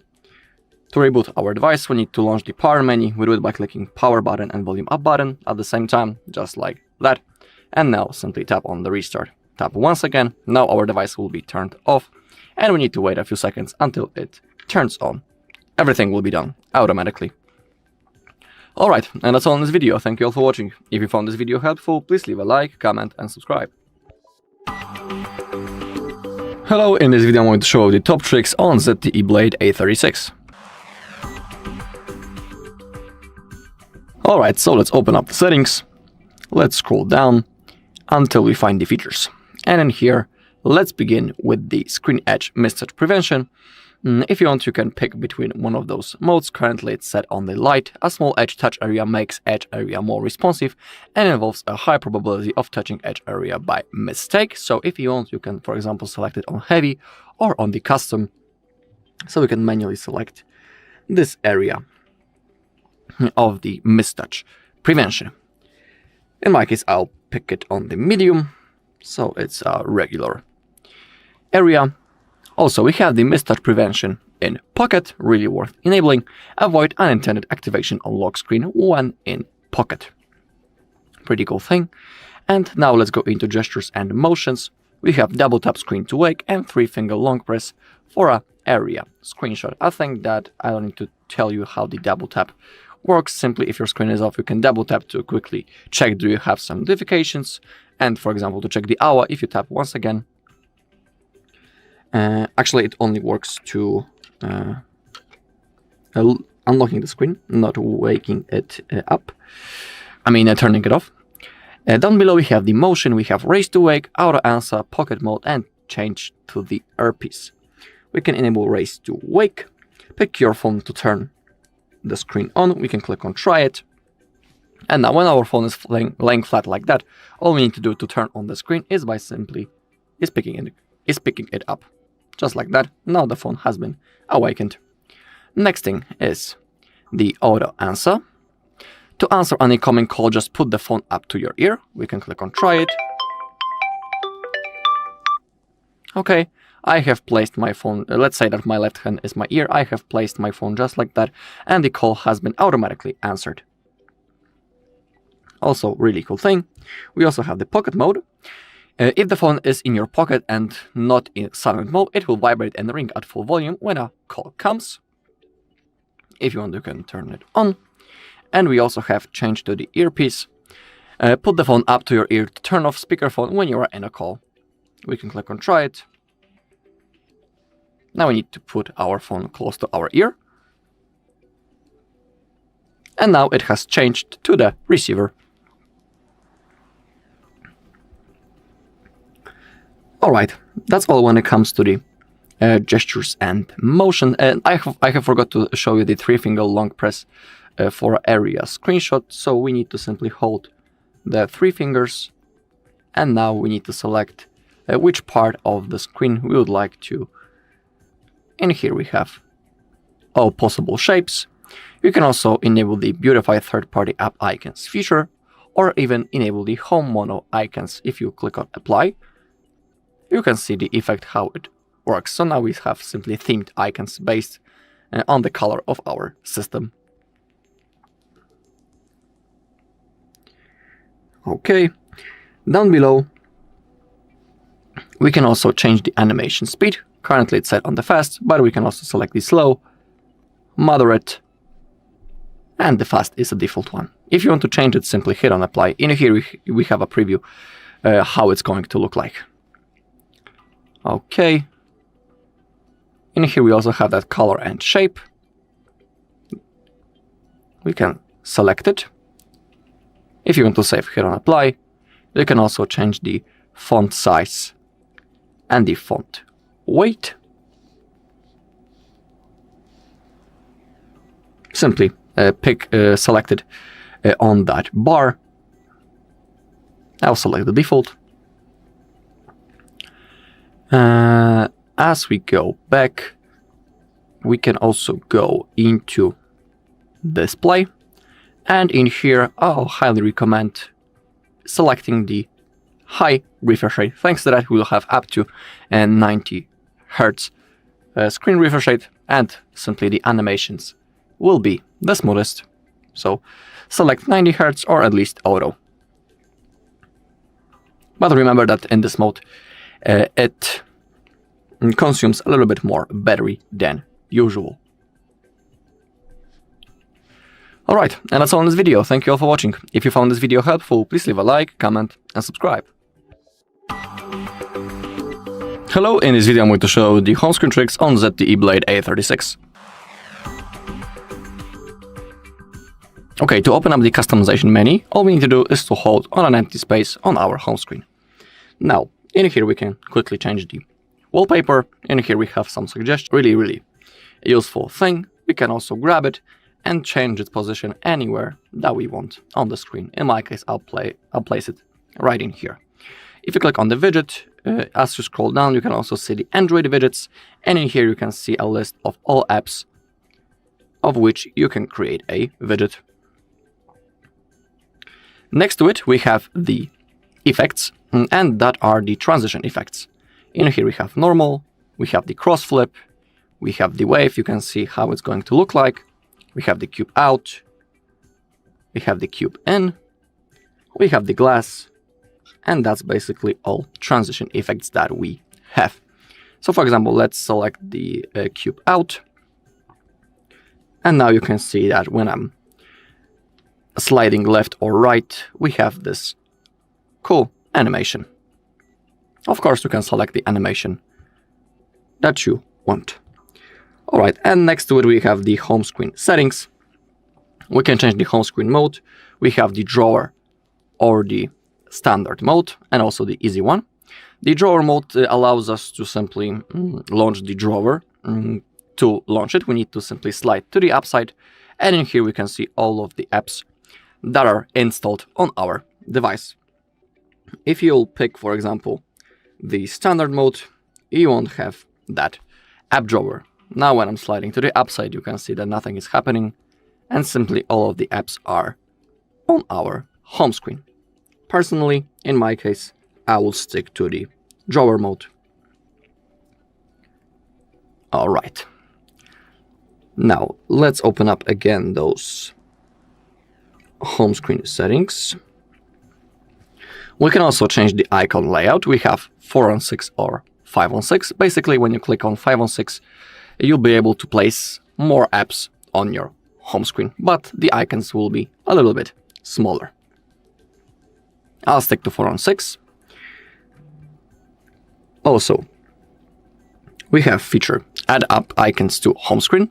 Basically, when you have enabled that, if you are downloading some apps from the Play Store, they will appear automatically on your home screen and you don't need to add them manually, for example, from the app drawer. We can also lock the home screen layout, prevent changes to the desktop. When this mode is enabled, we cannot move anything on our home screen because the layout is locked. Sometimes it's good because let's say that we have created our perfect layout and we don't want to change it. That's the moment when you can lock your home screen layout, so nothing will be changed. We also have the app autofill. Autofill empty spaces when apps are removed. It is a pretty cool thing in my opinion because you don't need to manually organize your home screen when you uninstall something. Now I will show you that when I will uninstall the Free Fire, for example, this gap that will be created will be automatically filled. So I'll click on uninstall, and you can see that the PUBG jumped into the place of the Free Fire app, and that gap has been successfully fulfilled. That's how it works. We can also loop the screen, go from last screen to first just by swiping. That's how it looks. It also works in a different direction. That's the looping. We can also change the home screen badge app icons. Show badge as dot or number. It is up to you. And here you can see apps that are supported with this feature. Home screen badge app icon. If you want, you can enable or disable that. it is up to you. Down below we also have the app icons. We can change their shape. We can also beautify third-party app icons, use the effect that comes with the app icons. If you want, you can enable that. And also you can enable the home mono icons, icon color change with the system color. You can click on apply to add the changes, and that's how our icons will look right now when this feature is enabled. So if you want, you can enable that. Alright, and that's all in this video. Thank you all for watching. If you found this video helpful, please leave a like, comment, and subscribe. Welcome, and follow me as a ZTE Blade A36, and today I will show you how you can enable and also set up your portable hotspot.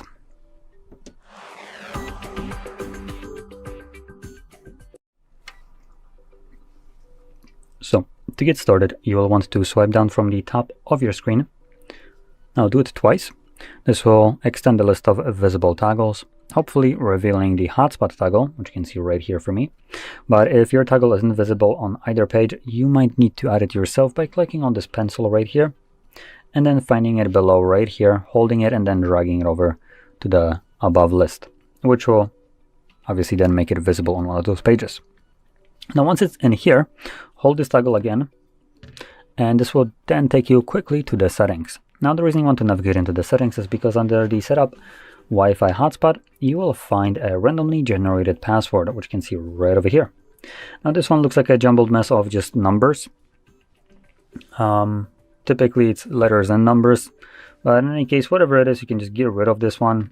It's not a good password to, or easy one to remember, so I'm just gonna fully get rid of it and set up my own new one, which can be as simple as you want to, as long as it has 8 characters in length. 1 through 8 fits that criteria. Now there are other options in here, like for instance hotspot name, just the name of the Wi-Fi that it will create. Security, I recommend keeping as it is. You can turn it off, but then anyone can connect to your hotspot. Then under AP band, we have 2.4 gigahertz and 5 gigahertz. Now, if you don't know what these are, quick explanation is 2.4 is basically any device that has Wi-Fi connectivity can utilize this. It's what could be considered as compatibility kind of mode. While the 5 gigahertz one is going to be a faster, more stable connection for devices, but newer devices support it. Older ones that did not support faster and more stable could be useful to some people if you live in a very congested area, maybe something like New York City, and you struggle to keep your 2.4 gigahertz connection, then 5 gigahertz might be just better for you. This is going to probably be very niche kind of problem where your 2.4 gigahertz network is like the network in general is so cluttered that your devices just have problem keeping the connection. But if you're in this minority, you might switch to 5 gigahertz, assuming the other device will support it, and you should have a better experience. Other than that, I don't really recommend changing it. The faster network really means nothing for phones, as you're still limited to your mobile network speed, and most people don't have enough kind of mobile network speed on their devices to even use the 2.4 to its fullest. So the only thing that you're limited by is how many other devices use the same kind of frequency as you, which obviously then causes interference. So if you don't have any interference, just stick with the 2.4. There are basically minuscule odds that you have like hundreds of megabytes per second of speed from your mobile network. So this one will do. Now we also have the option to hide my device. I don't recommend doing that. This basically means that your hotspot is not visible in the Wi-Fi list, and to add or connect to it, you need to manually type in the name of your hotspot, which is the one right here, and then also type in the password. If you just misspelled one thing, put a space in the wrong place, it won't connect. Not the best thing, so I recommend keeping that. Additional options I should add, there's 30 minutes and never. I don't recommend changing it to never. The hotspot does consume more of your phone's battery, so once you're done using it, it's probably best that it's either you turn it off, or if you forget about it, let the phone do it for you. And it's nice in here because it keeps it connected as long as the other device is connected to it. Unlike some other devices where the hotspot will automatically turn off after also 10 minutes, but 10 minutes of no network being used. That doesn't mean connected, that just means it's most likely connected to your hotspot and the hotspot stays on. So it's pretty good in this aspect. Now, once everything is set, let's find our toggle, simply tap on it. And there's another thing that you need to remember. When enabling hotspot, it will automatically turn off your Wi-Fi, as you've seen. It uses the same antennas as far as I can tell, so it can do only one of the things at the time. So when you turn on hotspot, it basically swaps it out. So instead of receiving Wi-Fi, it's now broadcasting it. And same thing, if you turn it off, or the toggle itself turns itself off, it automatically re-enables Wi-Fi back up. Or more precisely, it brings it back to the state that it was on before you turned it on, the hotspot. So if Wi-Fi was off, I presume if we turn it on and off, it will stay off. And it does, as you can see. So there we go. Now hopefully you found this video helpful, and if you did, don't forget to hit like, subscribe, and thanks for watching. Hello, in front of me I have ZTE Blade A36, and in this video I'm going to show you the security tricks on this device. Alright, let's open up our settings. Now, from here we need to scroll down a little until we find security and privacy. And as you can see, the first suggestion for us is setting up a screen lock. That's like, the key level of our security, and setting it is a must-have. So we have three types of the password. We have pattern, pin, or the complex password. When it comes to me, I always pick the pattern. That's my favorite option. And now to create a pattern, we need to connect at least 4 of those dots on the screen. So simply create your pattern. If you would like to try again, simply click on clear and draw your new pattern. If you would like to confirm it, click on next, and now draw it once again to save it. Click on confirm, and now it has been successfully set. We also have, as we scroll down into device unlock, we have the face unlock. Click on done. And now all you need to do to save your face is to click on create now. Then you need to place your face inside of the frame that will appear right in here, and then simply wait until it is saved. In my case, I don't want it, so I'll skip it, but if you want, you can add that face unlock. Down below, we have the theft protection, pretty useful thing. We have theft detection lock and the offline device lock. Let's begin with the theft detection. If you enable it, you can read how it works. Someone takes our device, then speeds away, our screen locks. Pretty useful thing, because, sometimes, usually thieves are simply taking our phone away and they started running. And that's the moment when our screen will be locked. So it's pretty worth enabling. Same thing with the offline device lock. Thieves often turn off internet service immediately, so no one can track the device that they have stolen. How it works. Internet is turned off, device stays offline for a while, your screen locks. Also worth enabling. Down below we have possibilities to remotely secure our device. We have remote lock and find and erase your device feature. Let's begin with the remote lock. If you enable it, in my case it tells me that I need to insert my SIM card because currently it's not inserted, so it won't work, but down below you can read how to use it. So when our device gets lost or stolen, we can visit that page, android.com/lock, and we can remotely lock our screen by simply typing our phone number. No sign in or Google account needed, so it's really, really useful. And I also highly recommend turning that feature on. Down below, we have find and erase your device.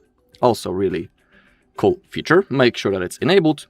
And if you want to use it, you need to have your location feature enabled. All right. And we have two ways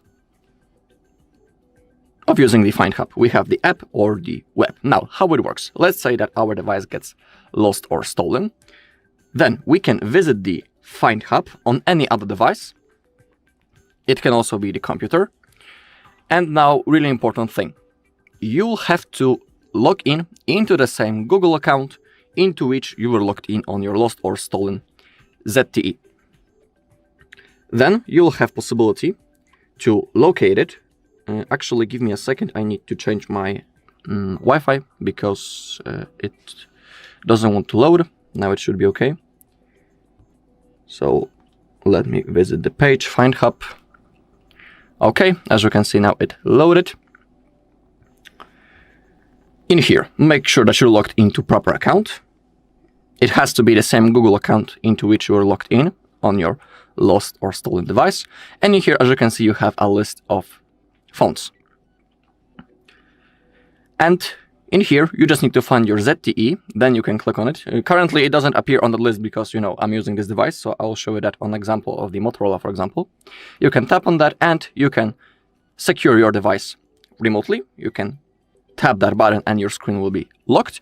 And you can even perform a factory reset remotely, so no one will have access into your data. If you click on factory reset device, you'll have to type your password into your Google account to confirm the action. Alright, so just like I was saying, really useful thing. I hope that you don't need to use that feature, but if your device gets lost or stolen, you can try to use it. Alright, now let's go into app security. Let's tap on that and let's click on Google Play Protect. In here, you'll be able to see, do you have some harmful apps on your device? Click on Secure Now. And here we have Google Security Checkup and the Password Checkup.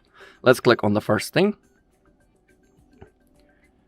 Okay, and in here you'll be able to see, is everything okay? Alright, in my case, everything is fine. In here I have suggestions that I'm logged in on inactive devices. So it's like suggestion for me that I should log out of those devices. But if you can see this icon, it means that everything is completely okay. Alright, and now the password checkup. In here you'll be able to see, do you have some compromised passwords? Are your passwords unique? And do you have some weak passwords? As you can see, in my case, I have one weak password. So it's like suggestion for me that I should change it. I think that I don't need to tell you that your password shouldn't be the same, because, there's a huge chance that if someone will know one of your passwords, he might want to try to log in into other things. And same thing with the weak passwords. You shouldn't use passwords such as ABCD12345 because basically that's the easiest type of password and even a child could break it. So you should avoid creating passwords like that. Contacts, all of your apps, cloud of course. So for example, if you want to restart that data later in the future, you'll need to log in into the same Google account that you can see right in here on your device, of course. Okay, and now to create a backup, simply hit this green button, Backup Now. Also need to confirm by joining my screen lock. The process will now start. In here, a small circle will appear at any second. Alright, here it is. And it's going to slowly fulfill. Basically, when it disappears, it means that our backup has been successfully created. We'll also see a notification on the button if everything goes fine. So I'll see you in a second once it's done.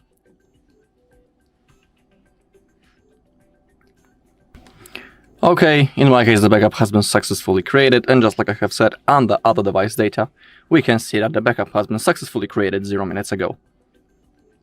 Alright, we need to select our language and we can click on Start. Now we need to connect to the Wi-Fi. I'm currently connecting, so I need to wait a little bit.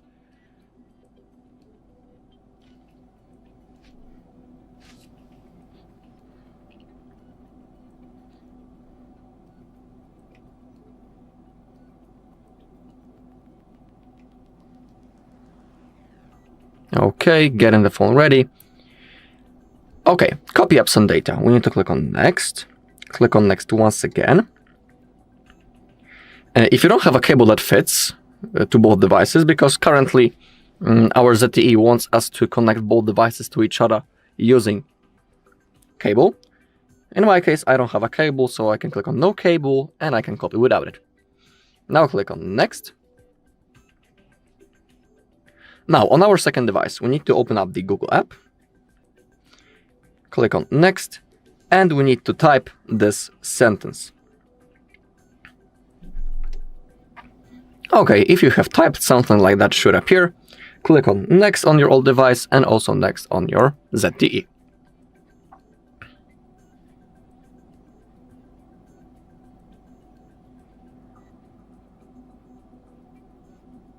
Once again, we need to wait a little bit.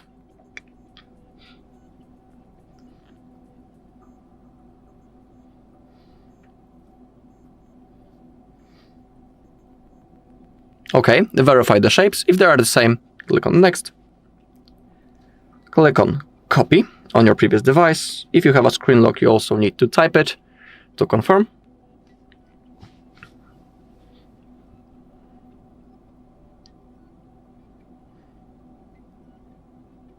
Okay, connecting to the device, so we need to wait. Getting ready to copy.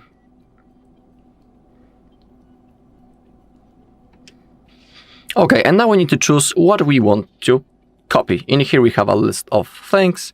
In my case, I want to copy everything except the apps. When it comes to the things such as Google Photos, Gmail, Contacts, and Calendar, those things are synced automatically. If you have selected everything that you want, click on Copy. The process will now begin. Actually, it's going to be in the background, and now we will have to go simply through the setup process. So in here, if you want, you can set your screen lock. In my case, I will skip it because it's always available later in the settings. Now, when it comes to Google services, simply scroll down and click on Accept.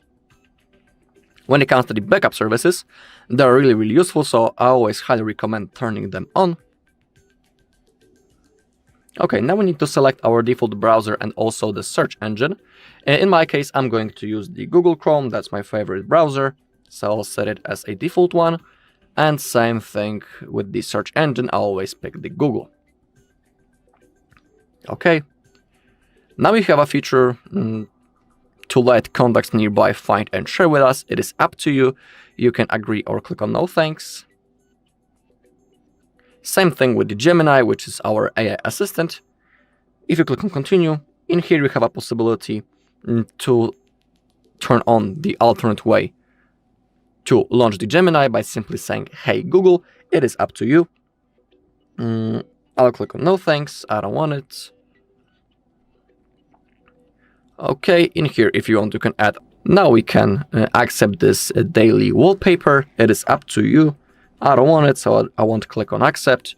When it comes to the privacy policy, scroll down and click on Agree. Same thing with the parent controls. Click on Next. Now you can set a password and also set your face. It is up to you, I'll skip it. Remember that it's also available later in the settings. When it comes to the system navigation, select which one you would like to use, gestures or virtual navigation. I'll stick to virtual, then click on Next, and click on Get Started.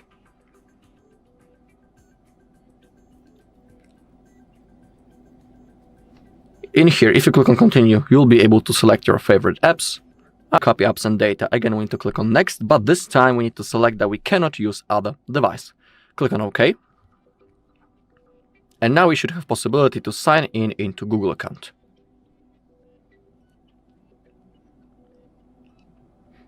Yes, exactly. And now we need to sign in into the same Google account on which we made the backup before, because if you'll be logged in into wrong account, you won't have possibility to restore your backup. So now, first I need to type my email.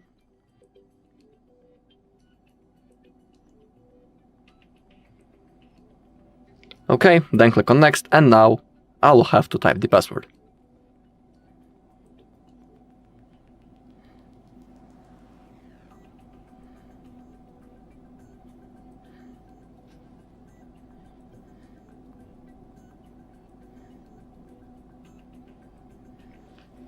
Then click on Next to confirm.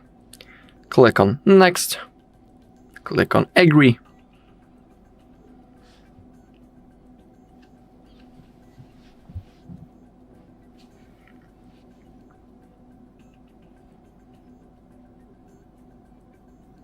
We need to wait a little bit.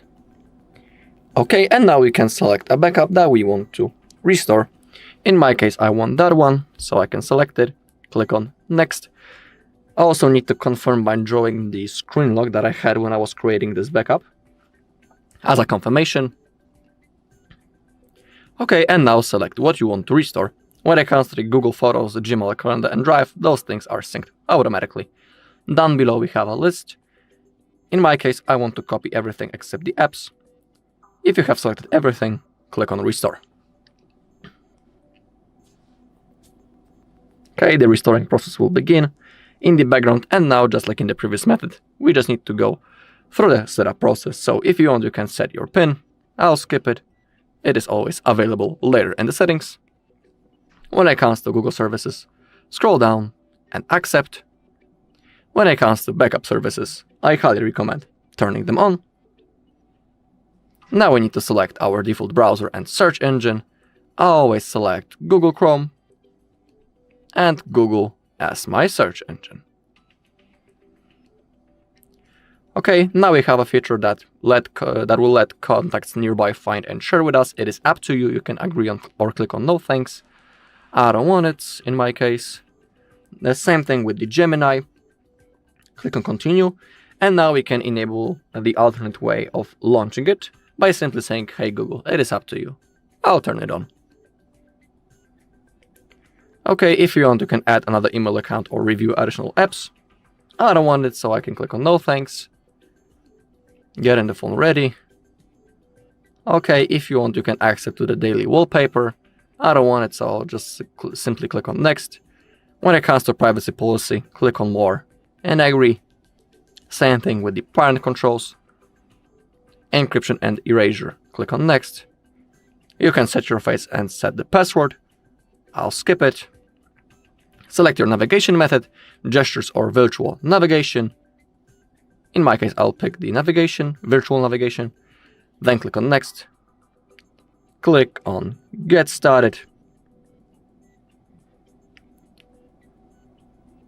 Okay, if you're interested, you can select your favorite apps. That is up to you. In my case, I will skip it. Okay, and as you can see, now we are ready to use our device. Also, if you open up the notification bar, some of the things might still be installed, as you can see. So simply don't disconnect from the Wi-Fi yet and wait until everything gets downloaded. Alright, and that's all in this video. Thank you all for watching. If you found this video helpful, please leave a like, comment and subscribe.